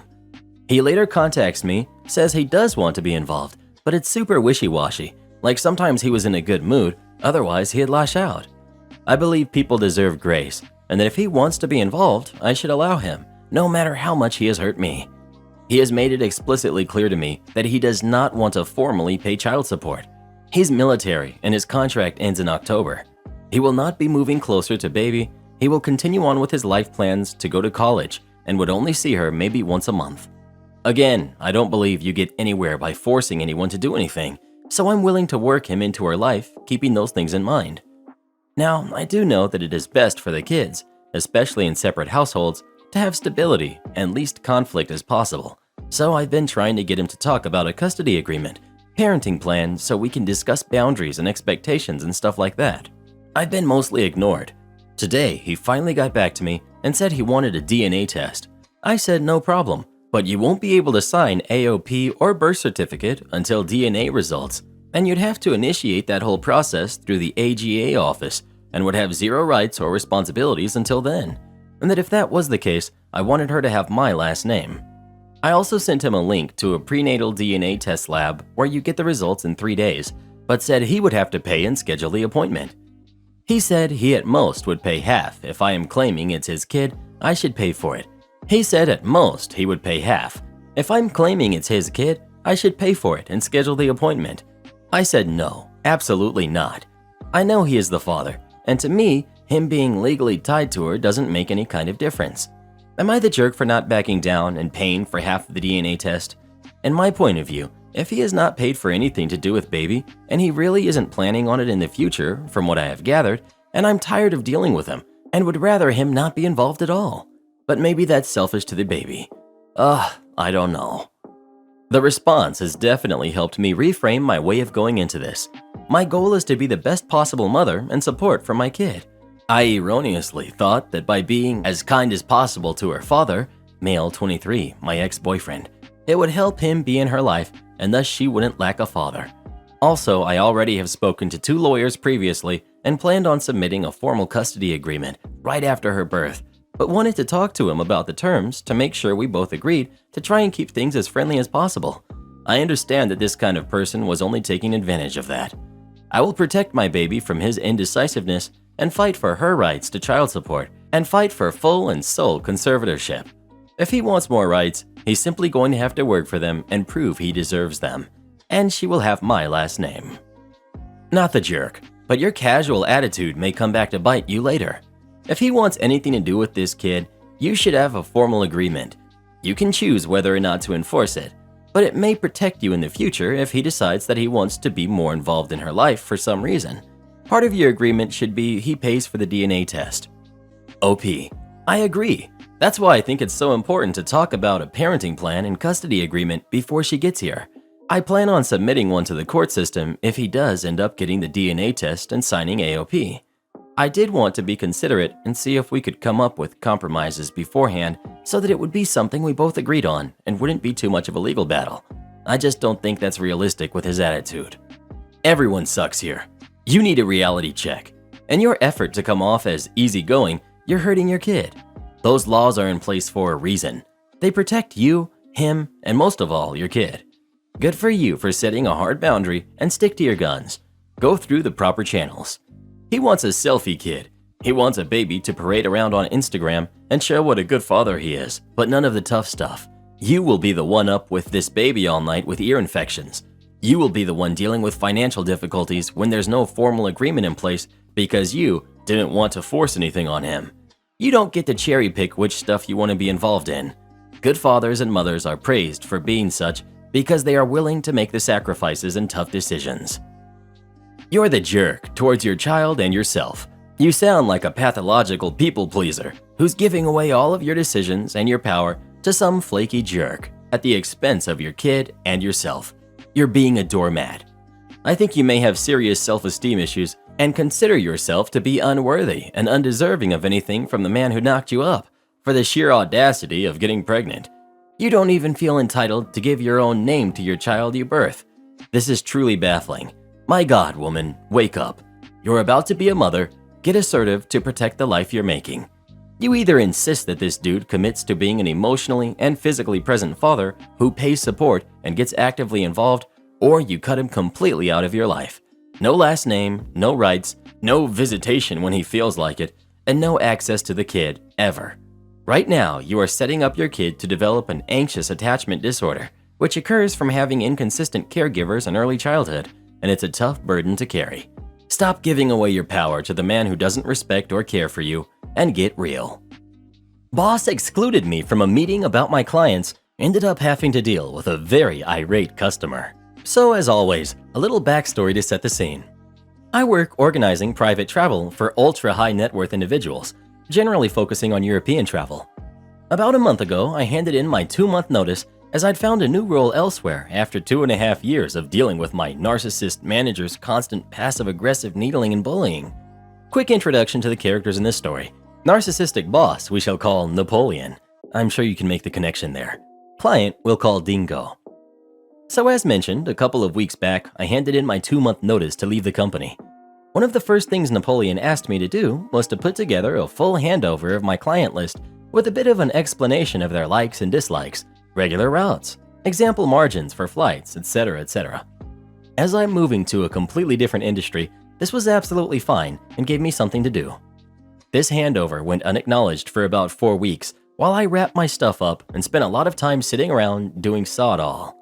Wednesday, this week, Napoleon decides, right, let's go and decide who gets which of Read All About It 92's clients then. You don't need to come up, Read All About It 92. Stay here and man the phones. I had 3 flights that were already booked months ago that would be operating after I had officially left the company. So these were essentially free money towards targets for whoever gets to deal with them at the start of next year. Napoleon, being a narcissist and a greedy jerk, decides that the 2 flights with the biggest margin he'd take for himself and do over everyone else. However, had he had me in the meeting to discuss the clients, he would have known that I was in the middle of a fairly difficult discussion with client Dingo over a flight to a certain alpine resort at the end of December. Essentially, we had been told that there was no landing options for the requested airport, and they would have to use a different airport about 45 minutes drive further away. He chose the original one as his kids get carsick, so he wanted to cut down the drive time. I'd been going back and forth with the aircraft owners trying to find a solution, and while they were up in the meeting, eventually broke the bad news to Dingo, but advised that he would offer him money off a future flight, and therefore cutting our margin as an apology. Dingo did not like this and responded with a scathing email advising us of how awful this was and how he was considering canceling the flight and he'd think about the options that I provided him and get back to me later that day. Cue the malicious compliance. Napoleon comes down from the meeting and advises, "Oh, I'll be looking after Dingo and these other clients from now on for you." So I thought, brilliant. If he wants the margin, and didn't want to bother to get into the background so he can deal with the fallout. So I send over an email to Dingo saying, "I'm so sorry for all the issues that you faced with us, and I understand how disappointed you are. Please note I have escalated this directly to my manager Napoleon, who will now be dealing with this all personally from this point forward." When Napoleon saw this, he responded, "What are you doing? You don't leave for another 2 weeks." To which I respond, "You asked me to hand things over and advised that you'd be dealing with Dingo, so I've handed over Dingo to you as you requested. Any information you need is in the handover I gave you a couple of weeks ago, as clearly you don't need any more information." Napoleon lost his crap a bit with me, and then had to spend the next 2 days groveling to Dingo, dealing with a very difficult operator, and knowing that if he had thought for a second, maybe it might be useful to have him up here to talk us through the clients, then he wouldn't have to deal with this. While I washed my hands of what was becoming a fairly stressful situation and went back to doing various pointless busy work as I work out my notice. Karen neighbor is running a business under my bedroom. My husband and I live in an upstairs 3-bedroom flat, and the flat below us is the same layout. The house has been for sale for a while, and recently a woman bought it. It turns out she doesn't have any kids, so I found it strange she bought a 3-bedroom house, but I soon found out it's because she runs a craft business from her home and needs 2 bedrooms to run it. The problem is, unfortunately, she has decided to use the main bedroom, which is below us, as her main craft room. At first it was fine, as she hadn't fully moved in, but now it's driving me crazy. She's in that room almost all day, and I can hear her walking about and the faint noise of machines. I don't spend long in my bedroom during the day, but when I do go in it, it just annoys me, knowing that she's down there constantly. Like, why can't she have picked the smaller bedrooms, since she knows the kids are at school all day? She always stops using her embroidery and sewing machines by 7 p.m., but she's told me she can sit up until 10 p.m. some nights, finishing off orders, which plays on my mind. I go to bed at 9 p.m., and I can't sleep for hours as I lie there listening for her every move. Just knowing she's awake and walking about drives me crazy, as I find it so selfish someone would buy a flat and work from home. My husband says he can barely hear a thing during the day, and I need to calm down. He also doesn't see the big deal about her using her house as she pleases. Yesterday, I finally had enough and went to her door. I told her how I was feeling about everything and how I can hear the faint noise of her machines. She apologized and invited me inside to show me her setup. All her machines are on some sort of an anti-vibration padding to stop as much noise as possible, so she claims the noise should be minimal and that you need to expect some noise from neighbors. I told her I don't make any noise, and that's when things took a turn, as she said she can hear my kids running around and jumping off furniture all evening, but she would never dream of complaining because it's just one of those things when you share a building with other people. I left before I said anything else I regretted, and I thought that was the end of it. But today, my husband came home from working overnight and asked if I had said anything to the lady downstairs, as she was very cold and blunt with him when he said hello. I told him what happened, and he said I'm a massive jerk. I've spoken to a couple of my friends who think I've handled this completely wrong, and I'm a bit of a jerk for it, but I don't see what else I could have done. You're the jerk. I find it so selfish that someone would buy a flat and work from home? What? She can do whatever she wants in her own home. Or would you rather she sat there in silence on the dole? Can we also acknowledge that OP doesn't even like the idea that the neighbor is awake and using their flat? I'm sorry, what? OP, if you have issues with the mere thought of people living in the space they pay for, maybe you should save up for a single-family home so that you aren't disturbed by people being alive around you. You're the jerk. Yes, a single, childless woman can buy as big of a house as she pleases. Yes, she can use the rooms however she wants, within the confines of any HOA rules and the law. Yes, your kids probably make far more noise than her machines. Have you considered getting anti-vibration padding for them? Yes, you have too much time on your hands if you're constantly obsessing about her crafting. You need to go downstairs and apologize to her, then ask for tips on picking up a hobby. You definitely need one, and she sounds like an expert. Not the jerk. Do you have an HOA or anyone you can report her to? As much as people talk crap about HOAs, when you know how to use them, they can really come in handy. Annoying neighbor mowing his lawn all hours of the day? Reported. Neighbors hoarding ugly broken down cars in their backyard? Reported. I know flats may be different, but I really hope you can report her to someone. Maybe try giving the management office a call. Also, I highly doubt she has the proper licensing to be running a business like this, so there are authorities to report that to as well. Chances are she isn't paying taxes properly either, so a call to the taxing authority might be a good idea. Does she have a business Facebook page you can get on to express your concerns? That's the thing about Facebook business pages. They are a great way to get back at someone. Trust me, I've wreaked havoc on more than a few myself. Ultimately, can people do whatever they want in their house? Sure, but once you're affecting my quality of life, it's time to make you regret it. And don't bother calling me a Karen. My name is Sharon, but I can definitely be a Karen when I need to. Bruh, these Karens be trippin' though. Her name's Sharon, not Karen. Is there really a difference? Well, who do you think is the jerk? OP or her neighbor downstairs? Please let us know. Am I the jerk for being ungrateful of the cake my boyfriend made me? I, 33 female, have been dating a man, Alex, 34 male, for almost 3 years. Alex has a 13-year-old daughter from a previous marriage that he has full custody of. When we met, Alex was doing very well. He made 6 figures, and he had a decent house in a fine neighborhood. I had a slightly lower paying job. Almost a year and a half ago, his job had to cut some employees, and he was one of them.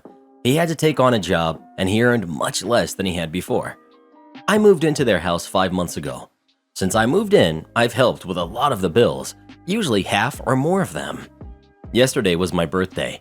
I wanted to celebrate at a nice restaurant near us. However, it was closed. There was another one a little closer to us, although it was more expensive. I suggested going there for my birthday to Alex, and he said that he couldn't afford to pay for dinner there, and if we went, we would need to split the bill. I was a little upset, but he said he would make something himself. The cake I wanted was, admittedly, somewhat expensive. I pointed it out to him, and he said again that he didn't think he could afford it with Christmas coming up, and we'd have to go half. I told him I wasn't paying for a cake for my own birthday, and he said he'd see what he could do. Well, yesterday came. He made dinner, and it was quite good, better than most meals we eat, although not as good as what it would have been at a restaurant. However, when he brought the cake out, it was just something he had made himself. He said he was sorry he couldn't afford the nicer cake, but he had made this one, and his daughter had helped. I pretended to enjoy it, but after, I told him that I was hoping for a slightly nicer cake. He said he had tried his best, and he couldn't spend the money he had set aside for bills on a cake. I guess his daughter heard, because now he's also saying that I made her upset after she helped make it. He keeps saying I should apologize to her and say that I really liked it. Am I the jerk? Bruh. You're the jerk. Wow, you sound conceited and unappreciative of what you have. I would consider a homemade cake and meal much more of a heartfelt birthday gift than someone spending over $200 on me at dinner. You lucked out with this guy, but be careful because it sounds like you don't realize it, and soon enough, he will end up with someone who does. You're the jerk. A 33-year-old complaining about a cake? When there is a responsible man prioritizing his bills, providing for his kid, and being an overall awesome guy? Sounds like you had no problem when Buddy was making 6 figures, but now that he's an average Joe, he's below you? Let this man go and sink your claws into the next walking bank account you find. You're the jerk. Either break up and date someone who can afford your tastes, pay for your crap yourself, or be quiet and grateful for what your partner tried to do for you. Those are the options. Instead, you rejected his admittedly very nice meal and the cake he baked for you and made his kid who tried to help make your birthday nice feel like crap. You're 33. Grow up and act like it. Not the jerk. Girl, you deserve so much better. My fiance and I have a clear agreement that if he ever falls on rough times, I'm out the door. You wouldn't stick with an employer who can't afford to treat you right, so why would you stay with a man who can't afford to? I know what I'm worth. If you want a girl like me, 100K followers on Instagram, 60K followers on TikTok, you're going to pay for it. Don't like it? I can replace you in a heartbeat with a man who will treat me like the queen that I am. Like Drake says, know your worth. Why are some people so disgusting?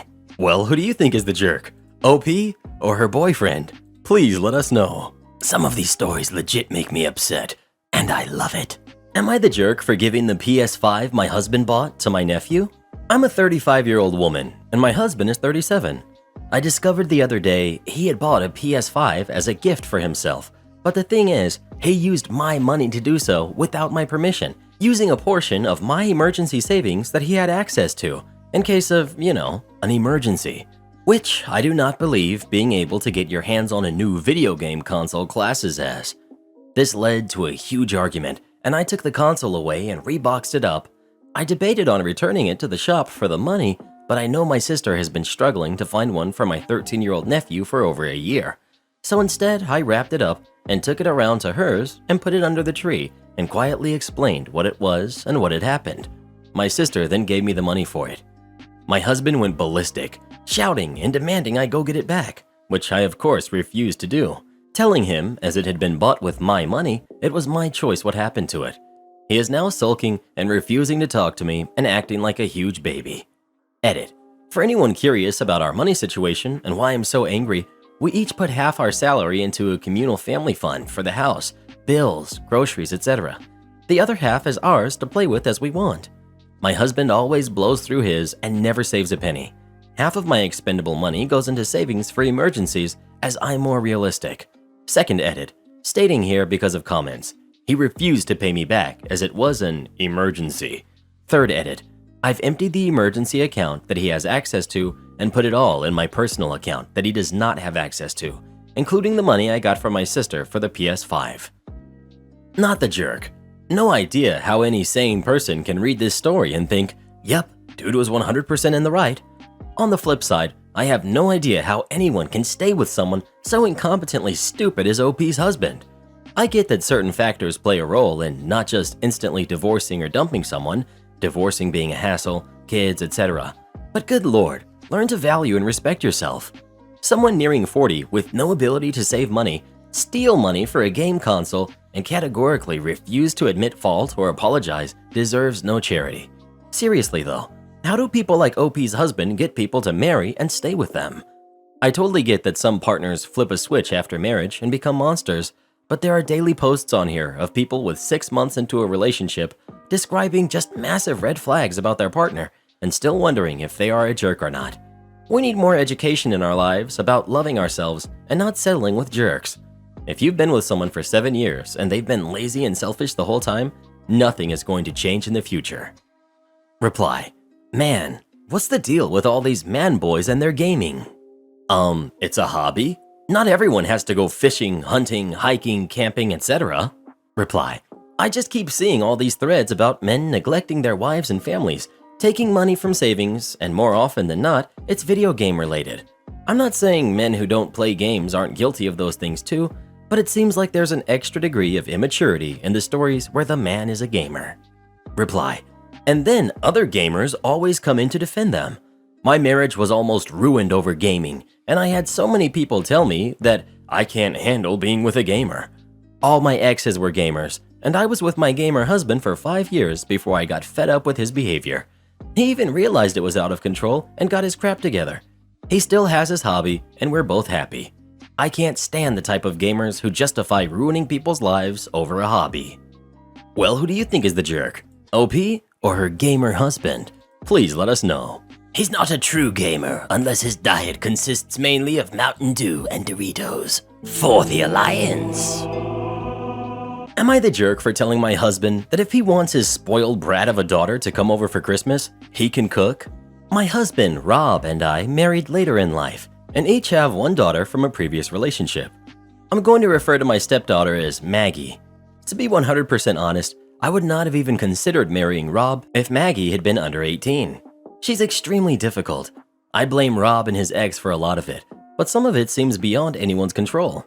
She's never worked a day in her life. She was never held accountable for being a mean girl in school, and even as an adult, she throws tantrums. I have seen her throw herself to the ground, cry until she can't breathe. Her husband responds by treating her like an actual toddler, tickling, rocking. It's very weird. She's now 35 and has 2 kids, but they're always with the nanny, and she just seems unaware of her privilege. She is unhealthily obsessed with her husband and calls Rob during the day, despite him still working full-time, and demands attention because she just doesn't know what to do with herself when her husband is at work. I'm not trying to be some wicked stepmother, but this woman is annoying. Last Christmas, I made her a homemade sweater and she loved it. She picked the colors and design, and she found out my daughter had the same one in a different color and cried and accused me of wanting to humiliate her. She constantly is smug about what her husband buys her and tries to imply that my daughter is poor, despite my son-in-law making excellent money. When anyone else is getting attention, she bounces around, clings to her husband, or causes some scene to put the attention back on her. In the past, when I asked her to help me in the kitchen, she threw a fit, despite liking to cook, because she didn't want to be in the kitchen with me, my daughter, my sister, and my niece, because she thinks we all talk crap about her, which I think really translates to, she made a fool of herself trying to upstage my daughter at her wedding, and my family witnessed that. Anyway, she normally does Christmas at her house. I don't go because I want to spend Christmas with my daughter, and because Maggie is a lot. Maggie isn't hosting this year because of a minor surgery, but she doesn't want to do all that cooking, which is fine. But Rob wants me to host this year and invite both of our daughters, and he cites that my daughter just had a baby and shouldn't have to cook either. I was going to go to her house and cook. I said I don't really feel like spending Christmas with Maggie because of her behavior, and my daughter should relax, which is impossible with Maggie bouncing off the walls and talking a mile a minute. He accused me of just not liking his daughter. I said if he wants to host Maggie and her husband, he can cook.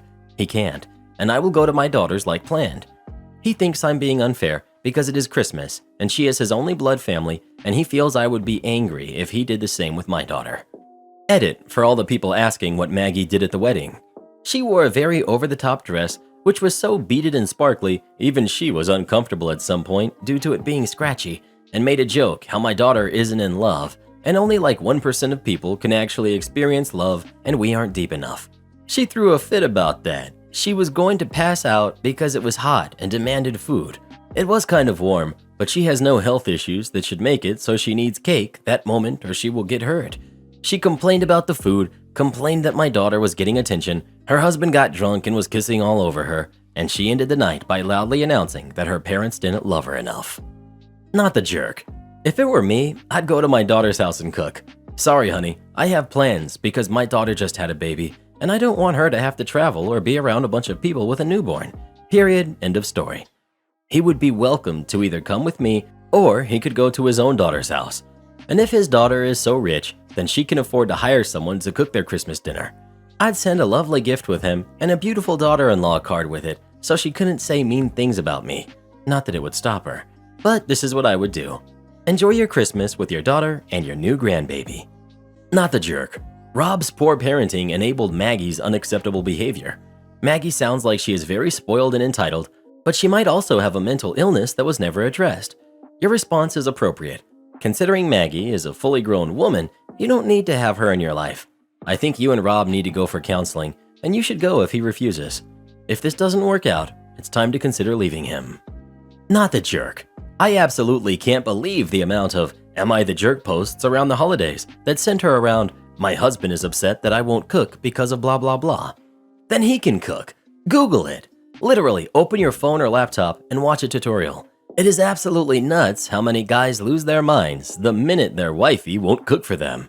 Anytime someone acts entitled to someone else's time and effort, I'm inclined to say not the jerk, no matter what the reason is, even if it's super petty, simply because it's so mind-numbingly dumb that these people haven't bothered to learn a basic life skill.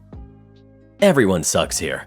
Maybe this will be an unpopular opinion, but it sounds like you're both the jerks. There are quite a few little digs in this little story that tells me that you probably aren't 100% the innocent party in all of this. By the way you are describing your interactions to everyone here, I have absolutely no doubt that you and your family talk crap behind her back. She sounds like a petulant child and sounds like she probably needs a good amount of therapy for her issues, but you sound like a judgmental whiner, even though you are implying that you are the reasonable adult in the picture. Well, who do you think is the jerk? OP or Maggie? Please let us know. I'll cut down your hours so you'll be forced to quit. Yes, please. This happened almost 10 years ago. I was teaching IT in a professional school and was getting near 2 years of employment. In my country at the time, once you completed 1 year at a company, you had the right to take 1 month of paid vacations, but the employer could hold it till right before your second mandatory vacation period came along. So the school had no choice but to arrange everything for my leave of absence. Problem was, they had no one to put in my place during said month. When the topic came up, I gladly offered to help them hire someone and even train this person before taking my leave. All would go well if there wasn't some drama getting set up in the background. A few months back, our teaching manager had quit in a dramatic way. She was having a relationship with a student, which was heavily against school's policies. And to make it even worse, the student in question was my daughter. I was against it, but kept quiet because my daughter asked me to and said she was happy. Much later, I found out it was a horrible relationship and blamed myself for not giving voice to my concerns when it was time, but this is a story for another day and probably another sub. So she decided to quit as a way to not get fired once higher-ups found out about the affair. We kept in touch, mostly because of my daughter, but the friendship we once had was affected permanently. Unfortunately, this wasn't the perception of school's managers. Gossip went around about how I wasn't to be trusted because of my connection to the former manager, but none of it reached my ears because I simply never engaged in this kind of talk and simply kept it to myself. The school eventually hired a former teacher to fill the vacant position in the teaching department, and at the time, I had no clue why they had not offered me the job. The new manager was a friend of mine and told me they offered him the job instead of me because higher managers had the habit of listening to the gossip, and that the CEO was actually looking for grounds to legally firing me. According to local labor laws, if he didn't have a valid reason for this, he would have to pay a huge fine. But the new manager told me he was fighting for me. That upset me. I just told him to stop bothering. If the boss tells you again that he wants me gone, do not disagree with him. I did everything they asked me about hiring a substitute, knowing that he would be my permanent replacement, but I was adamant in not giving them any reason to fire me without full compensation. About a week before my leave ended, I called the teaching manager and asked them about my return to work. He asked me to start with a free class. The school offered free classes monthly to attract new students, and that we would have a meeting with the CEO afterwards to arrange everything about my return. I asked him to send me an email with all the details of this class, and he hesitated before complying. The email I got specified a different schedule from what we discussed on the phone. Huh? I had 4 free classes that day before meeting the manager and the CEO. Each one went smoother than the previous. When the time of the meeting came, they still didn't have any reason to fire me. The CEO started citing a bunch of complaints they supposedly received about my behavior while in class for the past 2 years, but did not provide any proof of it. He then started saying how the results of the new teacher were through the roof and that they should have hired him instead of me much sooner. The whole thing was very confrontational and aggressive and clearly designed to provoke some kind of violent response from me. I kept calm and was smiling the whole time. When he saw the strategy didn't pan out, he said he was simply giving my regular classes to the new guy and keeping me with just the free classes, which in his mind would severely cut down my earnings and I would feel forced to quit. Since I had read a lot about labor laws during vacations, cue the malicious compliance. Wait, so I get to keep my current earnings and work 1 day a week? Well, sign me up. Boss, of course you would only be paid for the free classes. Me, so do I have a saying in keeping teaching regular classes? No, as I was saying, the new teacher is really loved by the students, and, well, if dropping the regular classes are not my own choice and I have no way to prevent it, then according to the law, you have to keep paying me exactly the same amount as before, even if, by your own decision, I'll be here just 4 days each month. This isn't how it works. But it is, and you can, of course, disagree. And you can choose to pay me less if you want to, but what you cannot do is fire me with just cause when I sue you because of it. What if I just fire you right now? That would mostly be acceptable. Then you're fired. Thank you very much. So I was fired not only with full severage, but I actually had to go back there a week later to pick up even more money because the guy forgot to give me a mandatory raise issued by the teachers union while I worked there.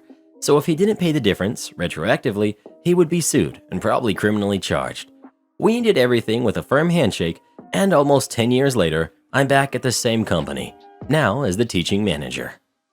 Reply: my boss told me early on in my employment he never fires employees.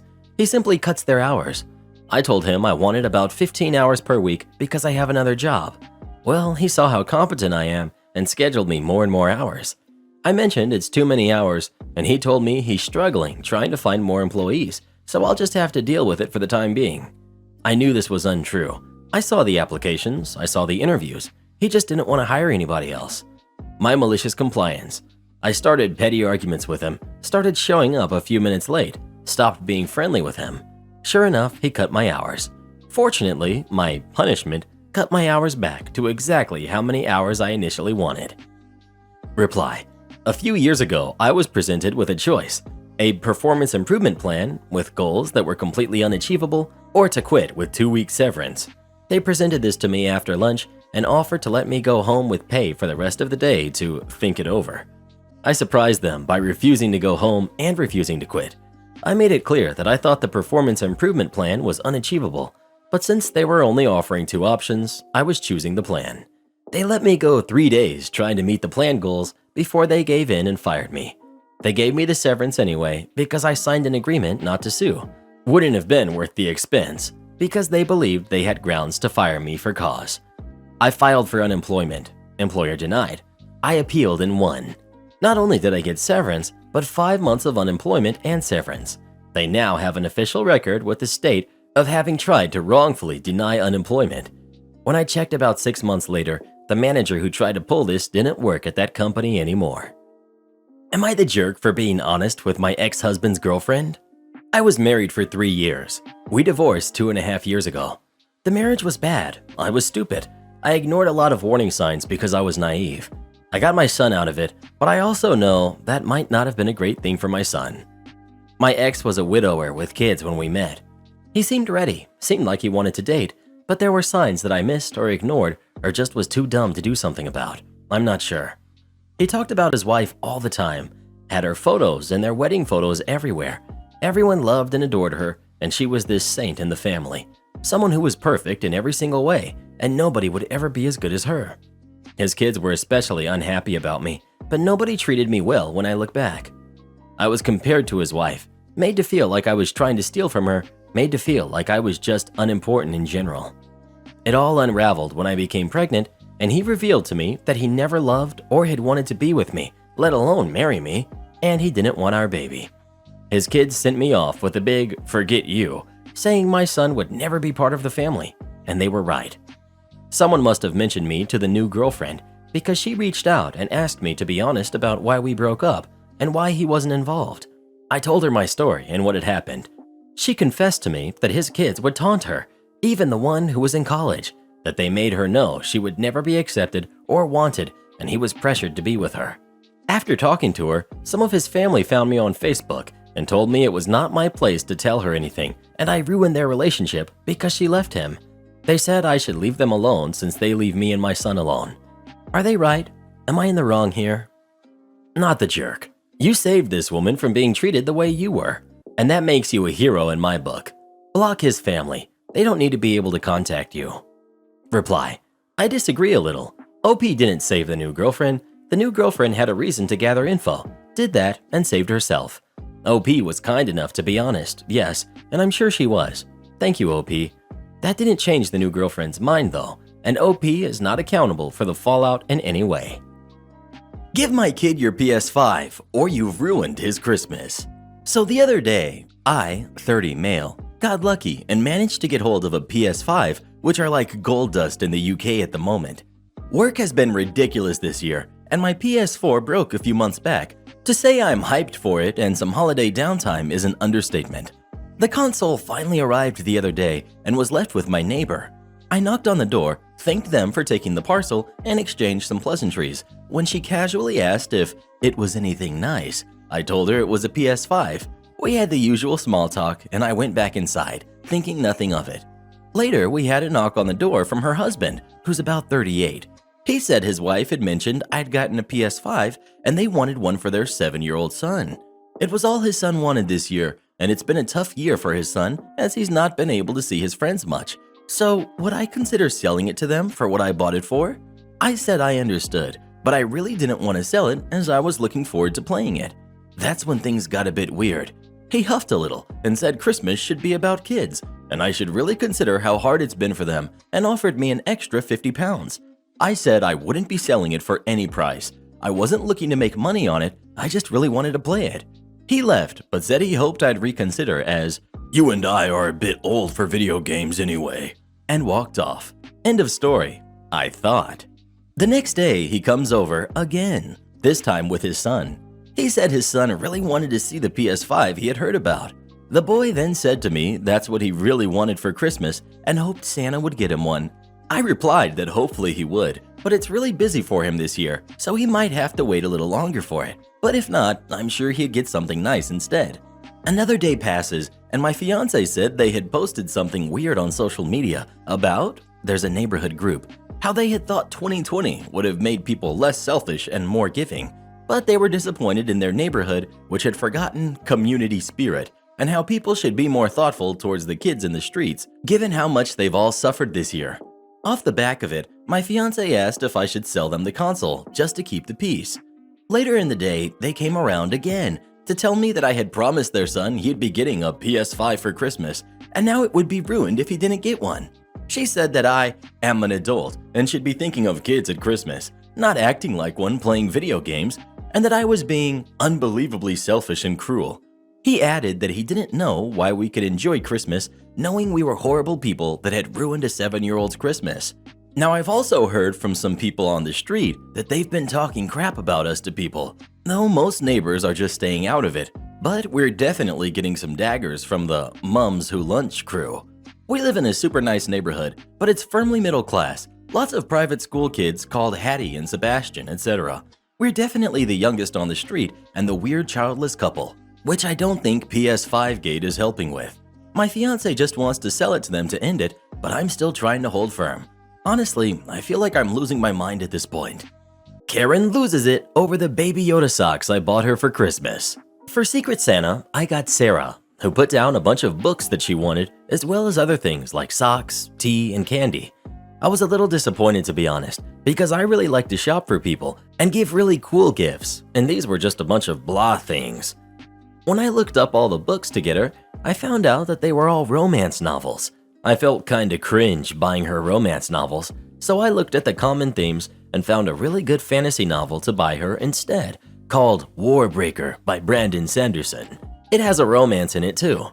I figure if she likes to read, then she'd be happy to broaden her horizons and branch out. I also got her some Baby Yoda socks to go along with it, because who doesn't like Baby Yoda? And some Bigelow tea that looked good. We did the exchange this morning, and she looked visibly confused when she opened hers. She changed her face to be surprised/happy, but this really bothered me. In the break room later, I heard her talking and complaining that she didn't get why someone got her these things. The other person said they were probably upset they got a woman instead of a man, which I thought was rude. I'm a woman too. I'm just not the pumpkin spice latte and Hallmark kind. Then after, I saw her give the socks to someone else, saying they could have them for their kid. I was honestly really bothered by this. I put thought and effort into a gift.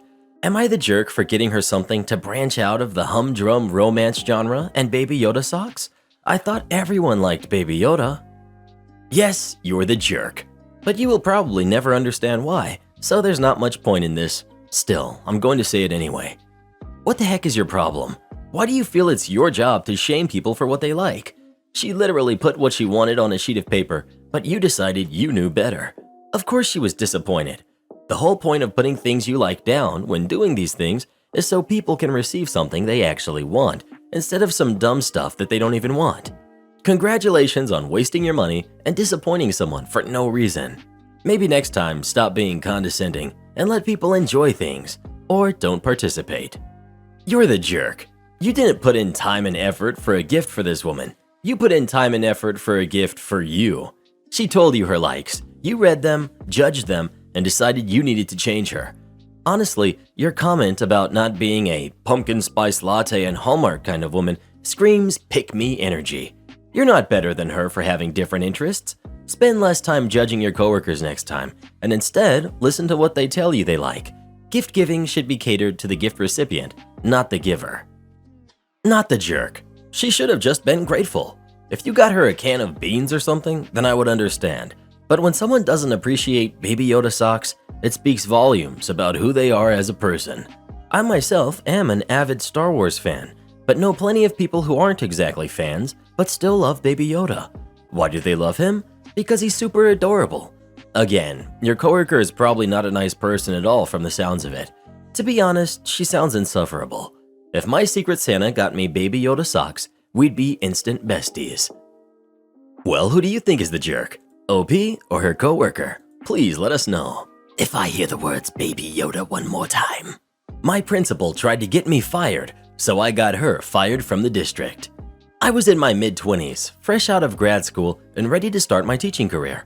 I got a job at a Title I elementary school near my home teaching art, and I was super excited that I could walk to work. However, I was so far into La La Land that I didn't notice any of the warning signs. Warning sign number 1.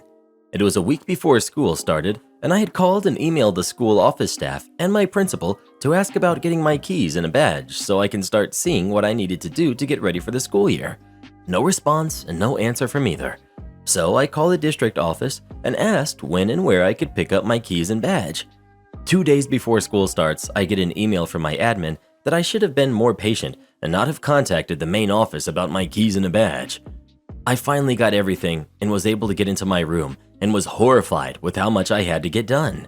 Apparently, they had used my room as storage, so it was loaded with tables and desks stacked on top of each other, 8 filing cabinets, and well over 100 chairs stacked all around the room. I managed to clean out the space with help from my awesome custodian. Shout out to all custodians who are the secret backbones in helping teachers get ready for the school year. Hurdle number 1 finished. Warning sign number 2. It's now the day of classes starting, and I haven't been informed of what the schedules are, as in which days I see certain classes and when. So I email my principal again, asking what the schedule looks like and if there is a digital document that I can print out. I get an email back a few minutes later telling me to stop pressuring and bullying her. I replied, sorry if I was making her feel that way, but it would be nice to know what classes I had and when.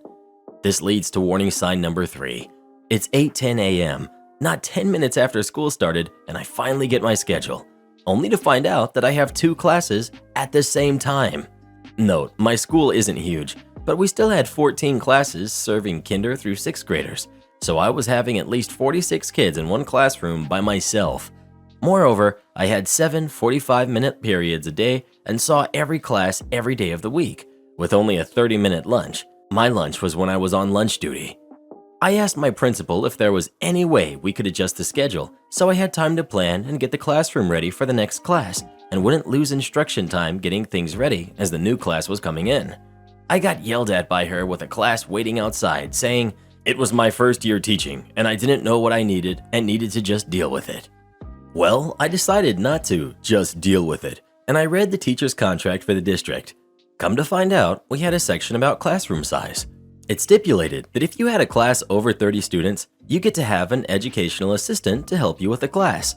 I brought this up with my principal after a month and a half of struggling and was, you guessed it, denied and told that there was no money in the budget and I would have to make do without it or quit. Mind you, I am stubborn and determined to make things work with what little I have. But things were rough. In order to prep and plan everything for the next day, make meaningful grades, keep up with referrals, and keep in contact with families, I was having to be at the school from 6 a.m. when the morning custodian arrived till 9 p.m. when the night janitor was leaving on weekdays, and then also use my weekend time to continue to plan and grade. When it came time for my first teacher evaluation, I was dreading it. However, I got all satisfactory marks from my principal. I was shocked. Little did I know this was a plan she had all along. A few more weeks pass, and I've had it. I talk with our union about the double classes and say it's not sustainable, and a classroom my size can't safely fit more than 30 students, let alone 46 students, and they said they would handle it. And another few weeks go by and nothing. It's now the week of Thanksgiving and conferences are over, and I get to not worry about anything for 2 days. So I decided to go to a potluck dinner with some old friends of mine. So here's the best part, and maybe the part that saved my career and even maybe my sanity. I was talking with an old acquaintance and his new husband about what teaching job I landed and how the school year was going. I let it slip that even though my students were amazing and had such creative minds, it's frustrating to me that I don't have the time to give to them that they deserve, and with 2 classes at once, it's hard to get around to everyone in the class in just 45 minutes. I noticed the husband raise his eyebrow and ask me what school I worked at. So I told him, what harm could it do? Ladies and gentlemen, and everyone in between, little did I know I was talking with my principal supervisor. I found out the next Monday when my admin stormed into my room at 8:05 to scream and yell at me, threatening to fire me and make sure I never work in education again. I was shocked and confused at the time. However, later that week at our staff meeting, we talk about a change in the schedule and how only one class would be in my class at a time for an hour now, and I would only see them twice a week instead of all 5 days. It was magical. The kids were happier. I was calmed, was able to help each individual student if they needed it, and was able to plan enough throughout the day so I could leave at 4 p.m. Sad to say, my happiness didn't last forever. I noticed my principal stalking my room and coming in non-stop to observe me. It was awkward. I also had a few of my very extroverted students come in quiet and unable to focus on work.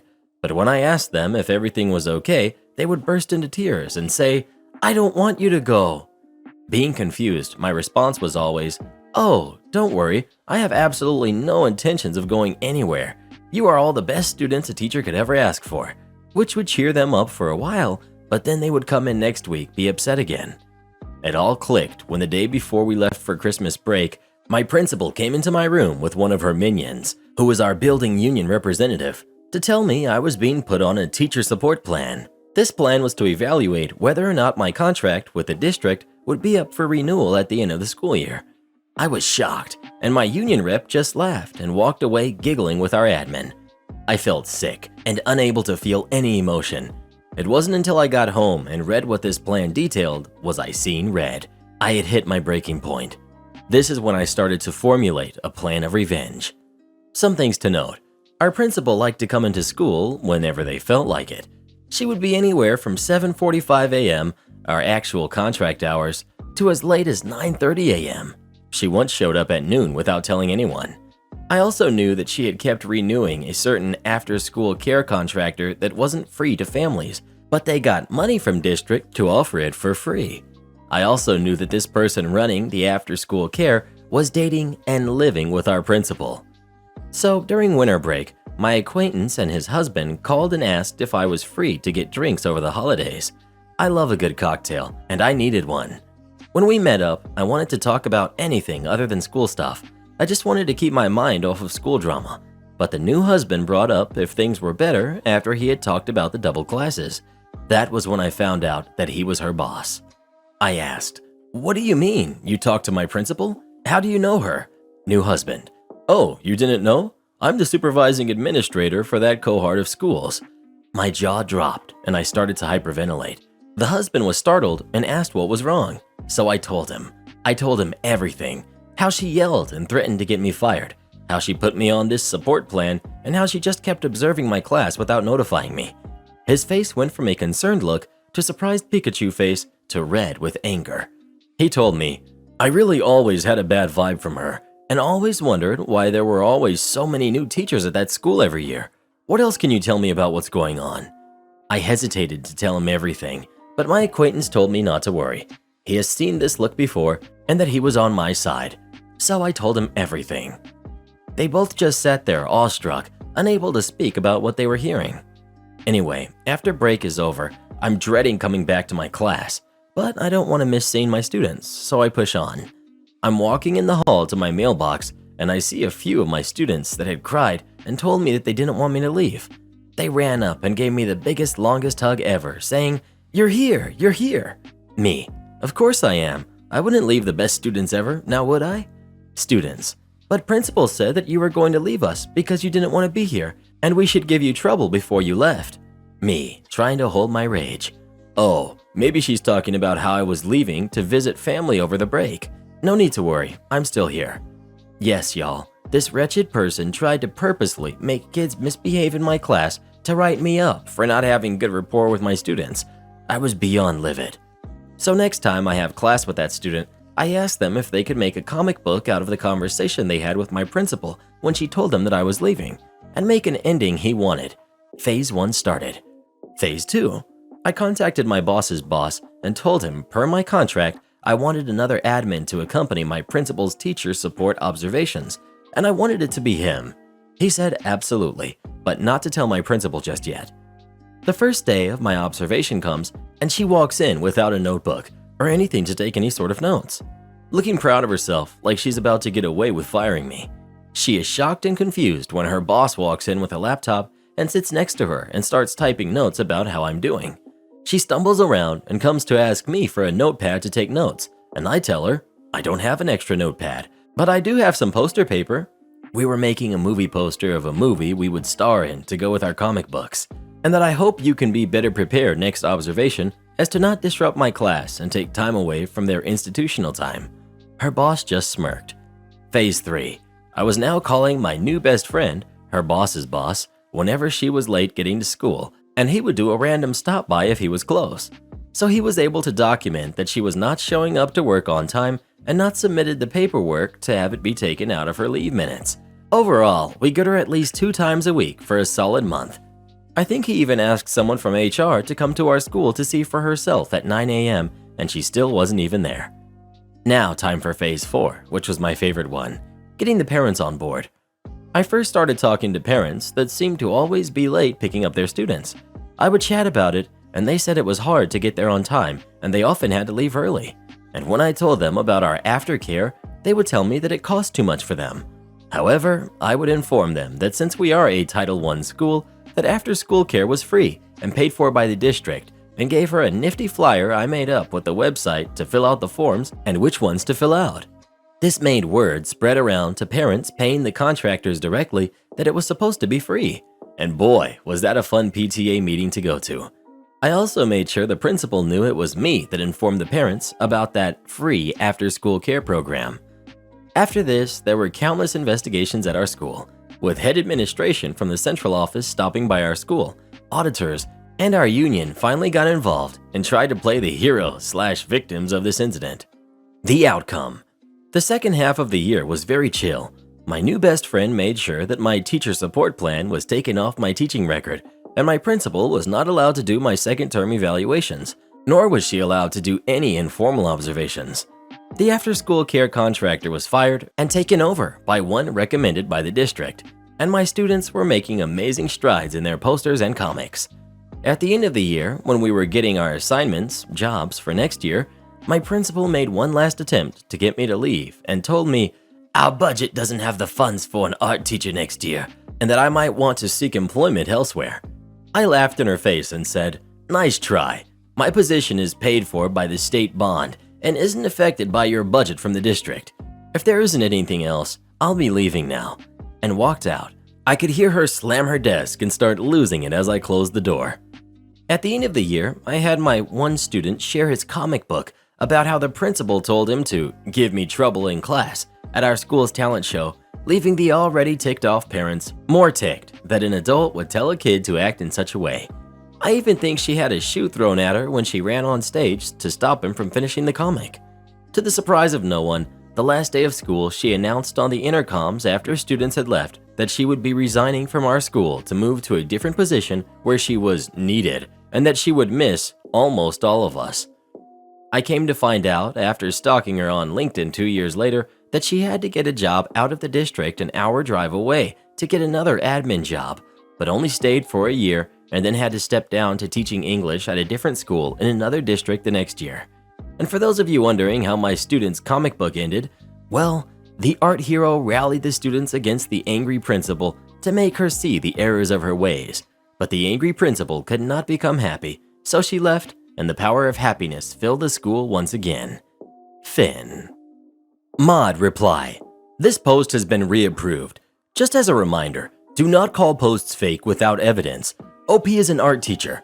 Last I checked, that isn't a profession with a profound focus on grammar. I've met plenty of people with college-level educations with terrible grammar and syntax. Your education level does not equal your ability to speak. Plus, we would be assuming OP's primary language is English. They may be from a different country doing their best to use the language. I took this stuff into consideration before approving and determined the post was feasibly possible and met the requirements for pro-revenge. If you have further complaints, please utilize the report feature and remember to remain professional in the comments. Violations may result in a ban. Reply. 2 hours in and already deleted their account. Juicy. Reply. They had me until the kid's fake acting of, "But the principal told us to do this," like some old cheesy Adam Sandler movie. Reply. They lost me on the second paragraph with all the typos, terrible grammar, and just random words where they didn't belong. It only got worse. Sadly, if it had been written at the level I would expect from someone with a master's degree, I would have believed it. Or if they had put a caveat that they weren't a native English speaker and this happened in another country. A lot of the wonkiness seems ESL. Am I the jerk for not believing my daughter's knee was hurting? I have a 15-year-old daughter, and my husband is currently out of town. I have a lot of projects that need to be done in my yard, and I really needed her help. On Friday, she told me her knee was hurting after her run, and she was limping. I told her, "It's funny how your body always seems to malfunction when I need your help. You can just stay in bed all day if you want," because it's true. She has a history of feigning ailments in order to get out of doing things she doesn't want to do. She hasn't done it much since she was around 9, but I still have trouble trusting her when she says something is wrong. She said she would help me, and I told her we could take her to an emergency room if her knee still hurt by the time the yard work was done. We worked the whole weekend, and she complained a lot, but I was almost certain that she would magically be better by the end of the weekend. This morning, though, she said her knee was hurting badly and she could barely walk, so I took her to the emergency room. It turns out she sprained her knee. I had told her to tell them that it only started hurting today, but she said it started hurting Friday, and I was questioned. Fortunately, nothing bad happened, but they said that due to how much she's had to use her knee after it was injured, it will take longer to recover. I decided to keep her home from school today because I don't necessarily want her telling people that I had her doing yard work when she told me her knee hurt. They wouldn't be getting the full story or context, and she has a tendency to exaggerate when I do something wrong. I do feel slightly guilty, but I told her that this wouldn't have gotten to the point it did had she not had this history of lying. She is upset with me. She told me that she was in terrible pain all weekend and that she couldn't believe I didn't trust her. She doesn't seem very interested in talking to me, but I feel like this is partially her fault for creating a situation in which I couldn't trust her. Am I the jerk for not wanting to apologize? You're the jerk 1,000,000%. The full story she'd be telling is that you made a crappy assumption about her, forced her to go an entire weekend without necessary medical care, and that you tried to get her to lie to cover up your negligence. All because when she was a literal kid 6 years ago, she had issues with lying. Yeah, I can see why you don't want that getting out. ETA. Also, you suck for pretending to be so morally outraged at your daughter lying to you in years past, which is, actually pretty developmentally normal for kids to do. But then asking her to lie for you to the doctors. Gross. Clearly, you're fine with it when it benefits. You're the jerk, and you sound like a terrible parent. You didn't believe your 15-year-old daughter because at age 9, so 6 years ago, she faked ailments to get out of things. You didn't trust your teenager when they were telling you they were injured and in pain because they exhibited what many consider a normal and harmless childhood behavior at age 9. I thought it was common sense that unless there's a reason to believe otherwise, healthy, emotionally well-developed kids grow out of this behavior with age. Apparently, this wasn't common sense to you. Even though she was in pain, she still helped you all weekend, and you just ignored her constantly expressing the pain she was in. What parent does that? What kind of elaborate ruse do you think your 15-year-old was up to here? You wanted her to lie to ER doctors about when her pain started to make yourself look less negligent, which you are, by the way, massively negligent. Then you kept her home from school so she wouldn't tell any of her friends the situation and make you look bad. Now your smug self thinks you don't owe your daughter an apology for forcing her to do physical labor while injured, worsening her injury, and then telling her to lie to the doctors, school teachers, and friends about what happened to disguise your blatant and flagrant mistreatment. Your behavior is appalling, and get ready for your daughter to go no contact with you for the rest of her life the second she turns 18. My parents gave away my childhood dog. I'll start out from the beginning. When I was very young, I don't exactly remember when, we got a dog. That dog grew up with me. I'd cry with him, I'd hug him, I'd spend time with him, play fetch, everything. He knew when I wanted support, he knew when to leave me alone, and he was a very good boy. He had a history of ear infections. He had floppy ears that we took good care of. Even being young, I knew this and took care of his ears and made sure he was okay. About 2 years before we moved out of my childhood house, which had ample yard space for him, my parents got another dog for my father. This became my father's dog. Still to this day, does not really like anyone but him. My dog was a large dog as well that needed yard space and such for reference. Fast forward to when I'm 13 or so. My dog, Alex, changed for privacy, is about 7 or 8 years old. My parents decided to downsize a bit and move since my brother had left. We go through places, and I am adamant we find a place that can support my dog, Alex. They decide upon a place that's rent agreement says 1 dog and hardly has space for Alex. I beg and plead with them to find a place that can support him, but they say no.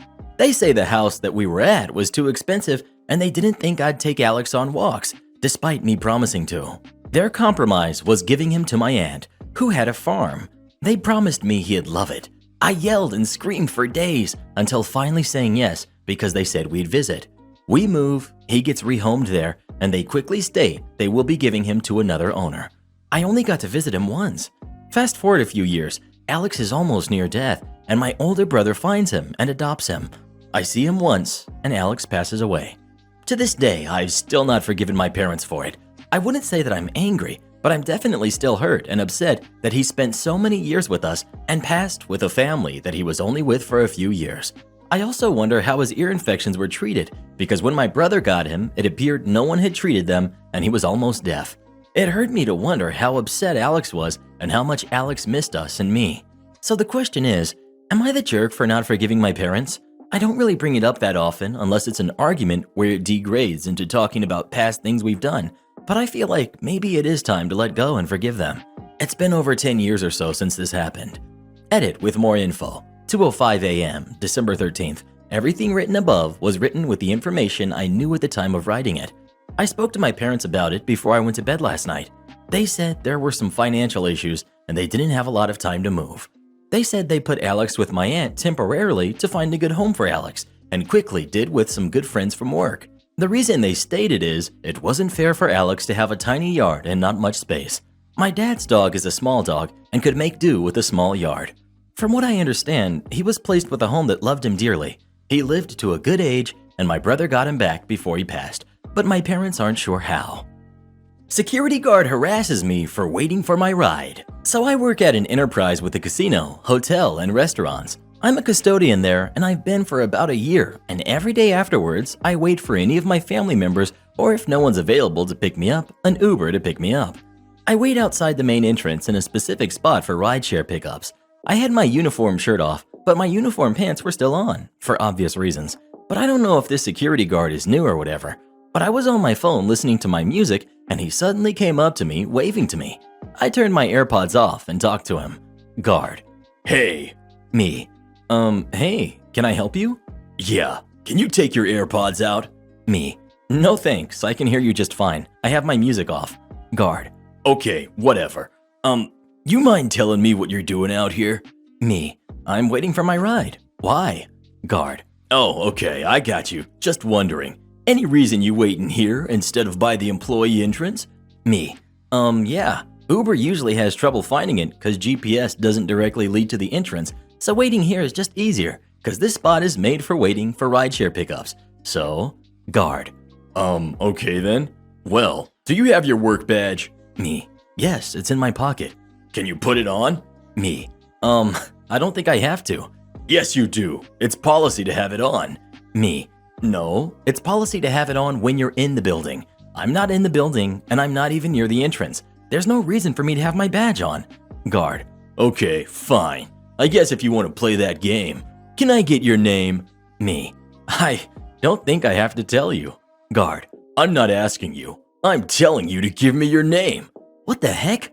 I'm not giving you anything. You have no right to demand my information. I've done nothing wrong. You're loitering outside the building, so I need your name to make a report. Me. What the heck? Loitering?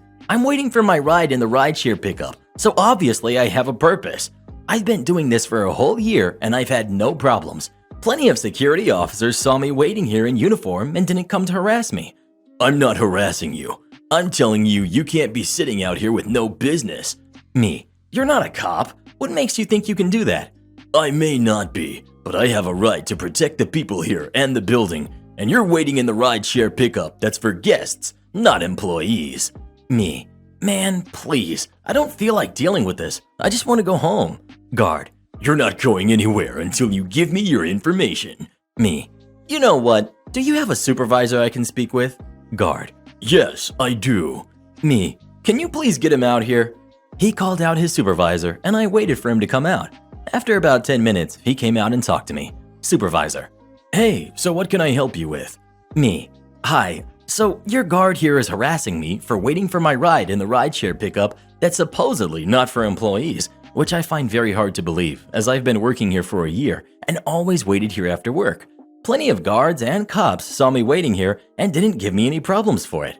Then he started demanding to have my badge on, even though it's policy to have it on when you're in the building, and I have a right to have it off outside. Then he started demanding for my information to make a report, I guess. And now he's detaining me because I won't give him my personal information. Supervisor. Okay, I understand. Well, you are right. This rideshare pickup is for anyone, and you're allowed to have your badge on or off outside the building here. But you do need to have it on whenever you're inside the building. Me. Yeah, I understand, sir. But listen, I've been harassed for the past 15 minutes. I just want to order my Uber and go home. If you can please just educate him about everything here and get him to leave me alone, that'd be great. Supervisor. Okay, yeah, I'll keep that in mind, and you're free to go or stay. Sorry for any inconvenience. Have a nice day. Me. Okay, thank you. Before you go, is there any way I can make a complaint? Supervisor. Yeah, there's a number you can contact. I can give it to you if you want, but you can also stop by our main office to make a complaint there. Would you like the number? Me. Yes, please. He gave me the number, and they finally left me alone. I'm definitely going to stop at the office and make a complaint about him for harassment. I'll make an update how that goes whenever I decide to do that. Karen drove my car without permission, so I taught her a lesson. My brother's car got messed up, so he asked me if he could borrow mine for a couple of months. I'm 27, male, working from home, so I don't really need to drive around so much. My only condition was I didn't want his girlfriend driving it at all. She's a horrible driver. I mean, she's caused multiple accidents and crashed my brother's car and hers multiple times. She finally got her license suspended after her last accident where she rear-ended another car at a red light and she didn't have insurance. She still drives sometimes, but my brother let her use his car, so that's why I told him she's not allowed to drive mine. Like 2 weeks later, I showed up at his place because I left a box of files I needed for work in my trunk, so I needed to pick them up. My brother was home, but my car wasn't. He looked like he was caught red-handed. His girlfriend came back driving my car because she was running late for an appointment. My brother swore it was only this one time, but I was told by my nephew that my brother let her use my car like 3 times already, and I was furious. I took my car back, so they're upset. He thinks it was ridiculous that I made that a condition in the first place when she hasn't gotten into any accidents in my car or damaged it at all. Then she's saying stuff about me never liking her and being too harsh on them for not having a choice but to have her drive my car because he can't if he's doing something. I know it sucks because it's freezing right now, and my brother is having to commute on the bus almost 4 hours total every day until his car is fixed, but don't want to risk it with her since he wasn't even honest about how many times she drove it. Am I the jerk? Not the jerk. Her license is literally suspended and she's gotten into multiple accidents. It was a valid condition you put on lending the car and he didn't stick to that. It's his fault he's now dealing with the long commutes. Not the jerk. You lent your car to your brother with one condition. He violated that condition. You took your car back. Nothing wrong there. Since you knew she has her license suspended and you knew she had driven your car, if you did not take back the car, you could be held liable for any accident she was involved in, as your insurance company may have canceled your coverage for letting an unlicensed driver drive your car. Your brother and his girlfriend are not the victims, so do not let them guilt you. They are the jerks. I will bet money if the girlfriend had an accident, they would have walked away from it all with a statement like, "Your insurance will cover it, and you should have known she was driving your car." You're the jerk. What? Do you think everyone has squeaky clean driving records? Oh, here we go. Do you realize that most traffic violations are completely unjustified? You really need to check your privilege and ask yourself whose side you're on, the people or the system. Stop blaming others for your own lack of awareness. People like you are the same ones who think less of me for getting my degree in gender studies instead of business administration. Oh, she works at Starbucks now. Should have majored in accounting. I'm just so sick of people like you, and I refuse to let you push me around anymore. God, I hope you don't have kids. You'll be just like my parents, completely and utterly selfish, which is a huge part of why I'll never have any spawn myself. Bruh, somebody get this girl some milk. Or a friend or somebody to talk to. Sheesh. Well, who do you think is the jerk? OP or his brother and the girlfriend? Please let us know. I'd cut contact with the brother and his girlfriend. They sound like complete idiots. Force us to attend a meeting on vacation? Fine. See you at midnight. Today's story comes from the world of education, where teachers are burnt out, overworked, and underpaid. Due to an influx in federal funding due to lockdown stimulus money, our district decided to put that money to good use. Did they give much-needed raises? Hire more aides? Update our 60-year-old building? No, even better. They hired several educational consultants to coach us on how to do our jobs. This alone was very insulting to most teachers, many of whom had been teaching longer than some of the consultants had been alive. Thankfully, many of the new consultants didn't really impact our day-to-day work, but there is one who is particularly difficult. I'll call her the Panther for reasons known only to me and a couple of colleagues, but it's a nickname she comes by honestly. The Panther continually adds to our workload, insults teachers with snide remarks, and talks down to the staff. At one point, it got so unbearable that the most experienced teacher in our department simply got up from a meeting, told the principal to get a sub, and drove away.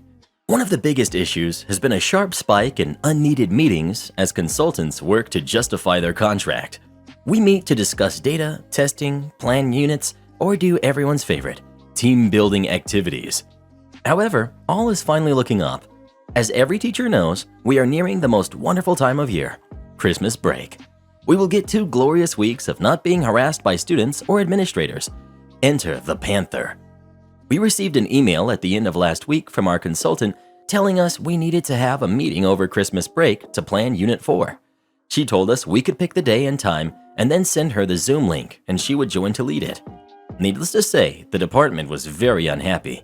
We had all already planned the unit anyway, but the Panther said she needed to be involved in any planning and insisted the meeting was necessary.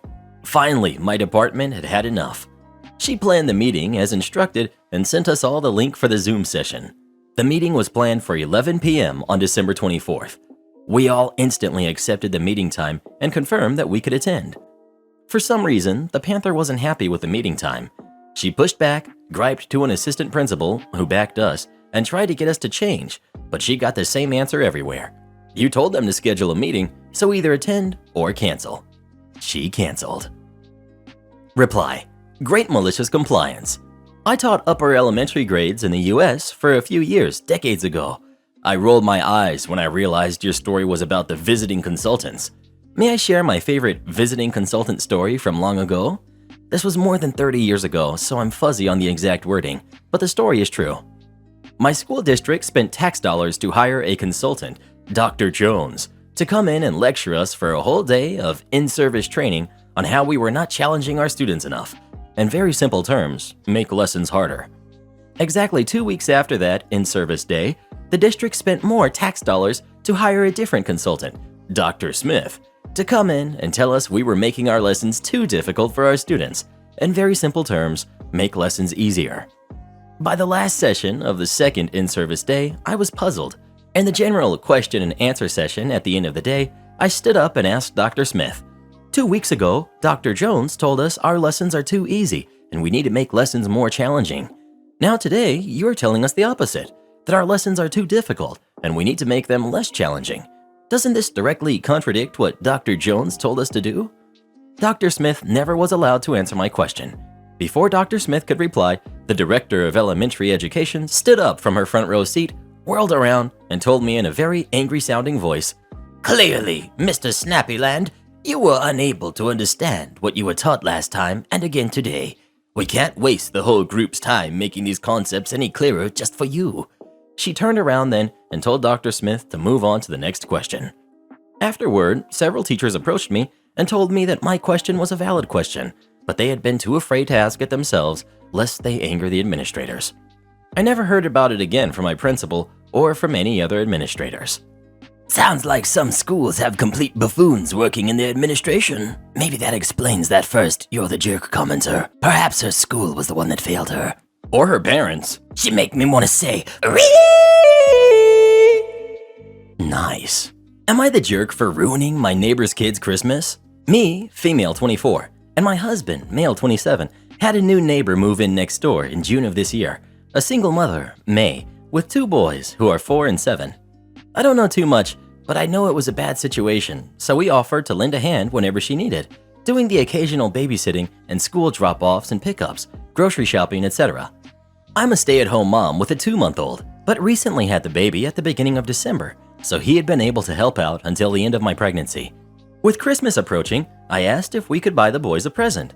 Last year, she didn't have enough money, so didn't celebrate and didn't even tell her 4-year-old it was Christmas. She said yes and was excited to celebrate Christmas. We even lent her some Christmas decorations. I got the boys some Harry Potter Legos, gift wrapped it, and had my husband deliver it. Last weekend, the boys came over really excited and were thanking me for the Christmas present. I asked them how they liked it and told them why I picked it out. My nephew, who's 7, has them and liked it. But 4-year-old got confused and said their mother got them the Lego set and said that I gave them clothes. I was a little slow. I blamed the baby brain and sleep deprivation, but my husband took over and saved it, claiming we knew they'd be more excited over toys than clothes. They didn't seem to question it before leaving, and I forgot all about it. The next day, May came over, furious, and began yelling about how I ruined her kid's Christmas and had a white savior complex and wanted all the credit and attention. They're mixed. She told me I should have never assumed she'd tell them I got the gift and claimed I did it on purpose, getting such a good and expensive gift. She said I should have given her all the credit, and I tried to explain I didn't know, and once I did, we backtraced. But apparently the 7-year-old knew, and now the 4-year-old did as well. I apparently should have known and wanted to give credit to her without her asking, but me not doing so said something about my character. She was furious when we left, and we haven't spoken since, but it's been weighing on me ever since. Not the jerk.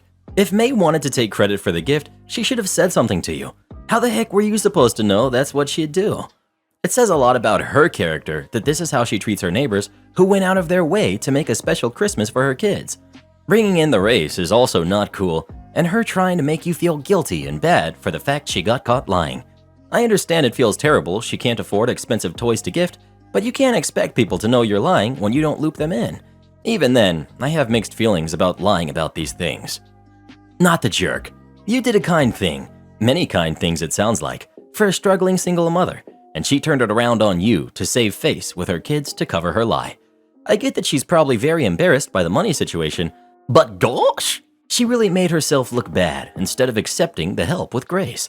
She could have had a quiet word with you ahead of time about if it really meant a lot to her to have all gifts be from her, and I wouldn't have called her a jerk for requesting that because I understand how much it can hurt to not provide everything for your kids.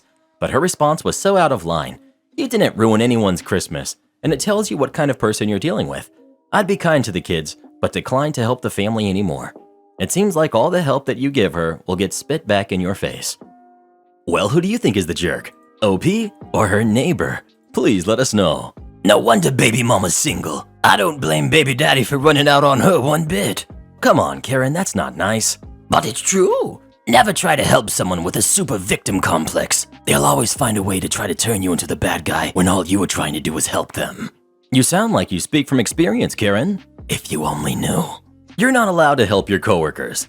Okay, no problem. So I started a new job about 2 years ago and finally found a job I'm naturally good at, which has been amazing as my performance has been top-notch, no disciplinary actions, and even a few awards. So I started helping out my fellow coworkers when they were struggling, and especially helping out the newbies who just got off training, which is garbage generic training for 3 weeks, which has literally nothing to do with our sector, and we're literally told to forget everything we learned because it does not apply to us. So naturally, the newbies struggle a lot at the start, and that tanks performance for the entire team. So I wanted to be a good team player, and now that I finally felt like I knew what I was doing, apparently that was a mistake on my part. After 3 months of helping my team, I was called into a meeting with our coach to discuss my behavior, and I was told that I was not allowed to help my coworkers because I'm not trained in that field, and only the higher-ups are supposed to answer questions and make decisions within our job, which would be fine and understandable if the coach was available for the entire 8-hour shift to answer questions and help people, which they are not. I pointed this out along with some statistics that since I started helping out answering questions, our performance has gone up each month, and it helps the newbies feel welcomed as they have a non-superior they can ask stupid questions to without worrying. Another mistake on my part, our coach got really upset and angry, and I was basically told that this is how it is, and if I'm caught giving unsanctioned help again, I will receive disciplinary action. Okay, fine. Have it your way then, you sad, pathetic excuse of a human. I screenshotted the conversation, dug up performance reports prior to me helping, during me helping, and for the next 3 months without me helping. And wow, shocker, we started tanking in our performance. How could this have happened? So the entire team got called into a big meeting with the higher-ups, our manager and coach, to discuss what the heck is going on and why we're doing so bad. I let everyone speak and say their piece, and at the end of the meeting, I just asked if I could have 5 minutes of one of the big chief's time, as I think I might have a solution to help improve our performance. And he was actually surprisingly interested, so he called me up after the meeting to hear me out, and I told him about the whole situation, showed screenshots, performance results, the whole 9 yards. My dude was visibly shook, a bit lost for words to be honest, but said he really appreciated the input and would look into fixing this internally, and that was that. 3 days later, our coach resigned in search for greener pastures. Edit. I'll answer some of the most common questions asked. I did get offered the coach position, but I declined as I love my current position and the flexibility. It's not a toxic environment, it was just a bad apple. I did not get a pay raise. Reply. It's amazing how clueless management can be. I worked a field job, before mobile data was available, where we had to call into an 800 number after on-site service to log our time. The company started cutting back on the people in the call center to save money. Those attempts to save money ended up costing the company a massive amount, with 300 people in the field sitting on our thumbs for hours at a time waiting to log our service calls. One of the service directors visited our city and I asked for 5 minutes with him, just as you did. In that 5 minutes, we did a math problem. 300 people in the field times 1 hour conservatively a day on hold equals 300 hours per day wasted on hold by field personnel. Mr. Director, how many call center reps do you think that would be enough to hire? A couple? It was like someone lit a light bulb over his head. He walked away, and 3 weeks later, we heard he had started his own initiative to hire additional call center workers. It came as no surprise in the coming months when our hold times went back down to a few minutes per call. Reply. Similar thing happened to me. Every time a new person came up to me with a question, which usually coach could not answer, I would give them my full attention, listen to their question, get them to clarify what they needed, what knowledge they lacked, etc.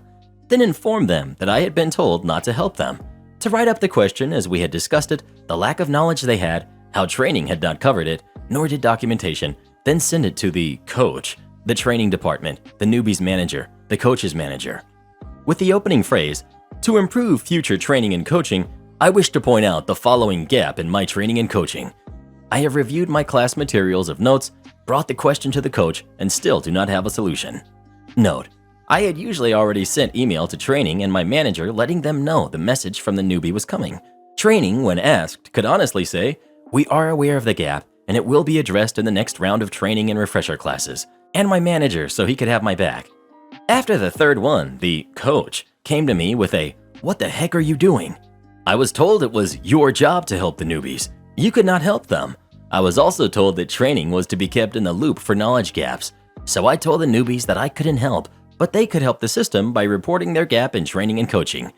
To his credit, the coach actually started being a real coach and coming to his experienced coworkers asking the questions, usually with the newbies in tow.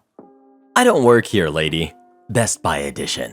For my job, I work as a regional sales manager for a pretty major consumer/industrial electronics manufacturer, and I specifically work with a lot of the national retail channels, and I will do meetings with a lot of each retailer's leadership and directors in store to discuss product sales, supply chain projections, product marketing, and other various metrics. I also have in-store brand ambassadors who represent our product lineup, specifically in Best Buy locations. For starters, when I go into stores, I generally wear dress clothes or something semi-formal with an identification lanyard and a book bag, just so I specifically don't get stopped a bunch of times by customers when I'm trying to complete my job. I usually don't mind helping people out in stores when I can, but I have to be pretty concise with my schedule, and I have limited time available to be in the field. On one of my most recent visits, I was meeting with one of my brand ambassadors to complete a performance assessment. When I was walking in, a middle-aged woman grabbed my shoulder. I cannot stand being touched, so great start, and immediately started asking me about some open box television and what kind of a deal I could work for her.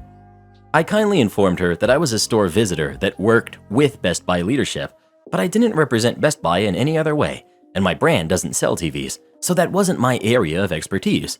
Her response was, "Oh well, you're here now, so I need you to tell me about it and figure out what we can do here. and then followed it up with a pretentiously uppity, Also, I'm a realtor, so no funny sales tricks. which was strike two. After reluctantly dealing with her for about 15 minutes and finally getting her to make a purchasing decision, she begins to start questioning me as to why the display TVs look 10 times better in store than her TV does at home, and why that should be legal marketing practices. Being fed up at this point, I told her that they use a flash drive of specifically optimized videos and have the TVs professionally calibrated. I also used an analogy relatable to her and said, think about it like this. As a realtor, you've sold a home that's absolutely hideous, let's face it, and I'm sure when you staged that home, you put a bunch of beautiful $5,000 couches, fancy love seats, and a mahogany coffee table in there to really sell the personality of the home. In reality, you just put lipstick on an ugly pig. It's the same thing with any kind of visual product marketing. She ended up apparently trying to file a complaint with the store and district manager, and they informed her that they didn't have an employee named Sweeve 10, and they had no idea who she had talked to. Reply: lovely, especially using her own profession as a kind of reverse Uno example. Judging from her reaction, you probably hit the nail on the head. OP: I didn't tell her this, but my family has a really strong background in real estate. I've noticed that a lot of people in the profession will use that as some sort of flex, as if they're some sort of real estate mogul. I happen to know that this is an actual practice in the profession, and calling her out on that was apparently too offensive for her. I know a lot of people in the industry who are genuinely successful agents and do incredibly well financially, but none of the top agents I've ever met tell people that as a sense of entitlement or prestige, so that told me a lot about her in a matter of seconds. Entitled parent decides to mess with me in the checkout line. I finally had my Karen in the Wild experience yesterday morning. I live in the southeastern US, and we have a popular small box retailer here with a yellow sign in black letters. They are all over the rural South and in many places act as grocery and general stores to the community. I needed to stop and get an item for my vehicle before I ran morning errands, so I dropped in at our local neighborhood store, found the item and a couple of other things I wanted, and got in line. I am very conscientious about wearing a mask when I go out and steering very clear of those who don't. The line was fairly long for a Saturday morning, and I was then third or fourth customer in line. This store funnels all customers into a sort of a tunnel lined with impulse purchases, lighters, candy, magazines, small toys, that sort of thing, for checkout, and there are 3 cashier stations along the line. Only one was manned at that point. The customer in front of me was a late 30-ish woman with a daughter who looked to be about 10 or so. This was entitled mom and okay kid. The kid wasn't so bad. She had on a cute dog face mask, but entitled mom wasn't wearing one at all. She was pushing a half-full cart of items. Okay kid asks for a candy bar, and entitled mom says it's okay. Kid reaches for a nearby bar of candy. Then entitled mom starts looking at the candy, scanning the rows, and her eyes find what she wants near where I am standing. Luckily, the person behind me was not only standing at least 6 feet back, but had a cart between us as well. So as the entitled mom came towards me, I started backing away. She kept coming closer, and I kept backing up, which she noticed. When I hit the cart behind me, she smiled at me and said, "Looks like you're trapped," and kept coming towards me. Well, I walk with a cane. At that point, I raised the cane so that it was between us and said, "Please stop coming towards me. You aren't wearing a mask." She stopped and laughed, then said, "Are you going to hit me with your cane, old lady?" I glared at her and said, "If you come any closer, I will. I'm feeling very threatened." She laughed again, then put her hand up to her ear and said, "What? Couldn't hear you. Say again. Your mask is making it hard to understand you." And laughing. Then her daughter started laughing too. About that time, another employee came over to open the second register, which I was standing directly in front of. Usually they say, "I can help the next customer here." But instead, she said, "I can ring you up, ma'am," to me. I put my purchases down on the counter, and she reached for the first item to scan. Entitled mom said, "Hey, wait, I was next," and started backing up toward me again, with her cart in tow. The cashier said, "Ma'am, you have already passed me. The next cashier will have to take care of you." Entitled mom didn't like this, but turned back forward to see the first cashier had already finished ringing up the customer in front of entitled mom and had turned her station light off, signaling that she was closed. Entitled mom said, "Hey, where are you going? You haven't rung me up." The first cashier said, "Sorry, I'm scheduled for my break now, and I will get written up if I don't go on time." and walked away out the door. Entitled Mom is now fuming and turns back to the second cashier. Entitled Mom waits for my cashier to be done with my purchase, then starts to back up again. This makes it impossible for me to leave, as we are in that tunnel, and I said, "Ma'am, you are going to have to go forward and leave the tunnel so I can get out." She stops and says, "Oh, just squish by me. You act like I have the plague or something." I looked directly at her and said, "As far as I am concerned, you do." She huffed and pushed her cart forward and out of the tunnel, and I was able to squeeze by her safely. Behind me, I heard the cashier start ringing up the customer behind me who had a pretty full cart, and I turned and saw that the line behind me had 5 people in it now. The Entitled Mom yelled, "Hey, I was next." And as I was going out the door, she turned her buggy back into the tunnel the wrong way. Then I heard the cashier say, "Ma'am, you can't come back in here the wrong way. You have to get back in line." Unintelligible barking came from the Entitled Mom as I went out the door. I admitted, I was grinning behind the mask. As I was getting into my vehicle, the first cashier was around the corner of the store having a smoke break. She finished her cigarette, put it in the ash post, and said, "I hate people like that. We love messing with them. Sorry she bothered you." I laughed out loud at that point and said, "Hey, this will make a good story for Reddit." She laughed too and went on in the store.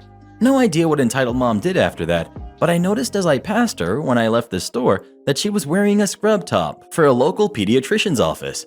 Think I might make a phone call on Monday asking them how they feel about one of their staff terrorizing those in the community who choose to wear a mask and socially distance. P.S. Ladies, if either of you read this, thank you. I appreciate you being there for us. Following directions to adhere to company food safety procedures cost the company in excess of $25,000. Several years ago, I was working as the manager of the meat department in a large Australian supermarket chain. I had been pulled up for minor issues relating to food safety in the past, mainly relating to temperature checks and cabinet cleaning. During the discussions about these issues, I was told, as well as recorded in writing, that the food safety guidelines are a legal document and are not up for negotiation or interpretation and must be adhered to the letter. Remember that quote. Fast forward to a few days before Christmas. My store was one of the busiest in the region, so the meat case and cool rooms were packed to the absolute max with stock. Hams, roasts, turkeys, the whole works. It was the same store-wide, absolutely maxed out. Christmas in Australia is unlike most other places. It gets hot, dang hot. On this particular day, the temperature outside was pushing 45 degrees Celsius, approximately 110 degrees Fahrenheit. Aircon and fridges were all working hard to keep everything cool, when suddenly, at about 3 p.m., we have a store-wide blackout. Usually, we have a backup generator which would kick in and keep the cool rooms running. So the worst case, stock could be emptied out of the cabinets and into the rooms to keep it food safe. Well, for some reason, the generator didn't kick in and the store was completely without power and running on emergency lighting only. We evacuated the store and were contacting technicians, etc. to get things running again. I checked the food safety guidelines book, and the policy in such a situation was to monitor the temperature of stock every 15 minutes, and if it reaches over 4 degrees Celsius and stays there for more than 2 hours, all affected stock must be discarded.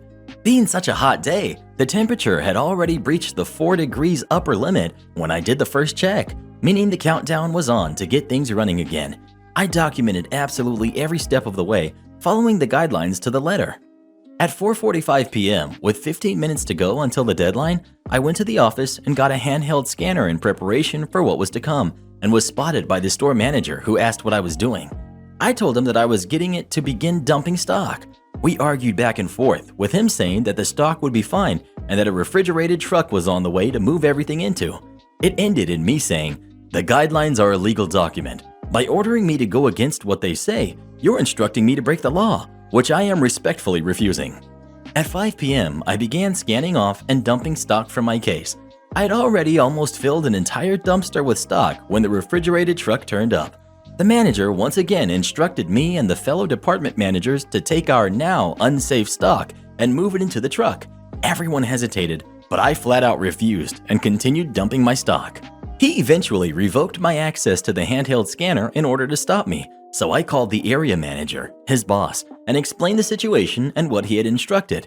Area manager said although it was never public, there was actually some built-in wiggle room between the company policy and the legislated state code, and that although it breaches the company policy, the state food safety code hadn't yet been breached, but was furious that the store manager had instructed me to intentionally breach the company policy. I told the area manager that I had been instructed and documented to follow the food safety guidelines to the absolute letter, and that the policy was non-negotiable and not up for interpretation. He agreed that I had done the correct thing by dumping the stock, and also agreed that I was within my rights to refuse the orders of the store manager, thinking they were illegal. All in all, I dumped about $25,000 worth of stock, and my team got a ton of overtime to bring the case and stock levels back up to presentable standards for Christmas. The manager got a very severe reprimand and was fired for an unrelated issue not long after. Support our channel by joining as a member today, and we'll give you a shout out in our next video. Or come watch this video next. You won't believe what Karen does in that one.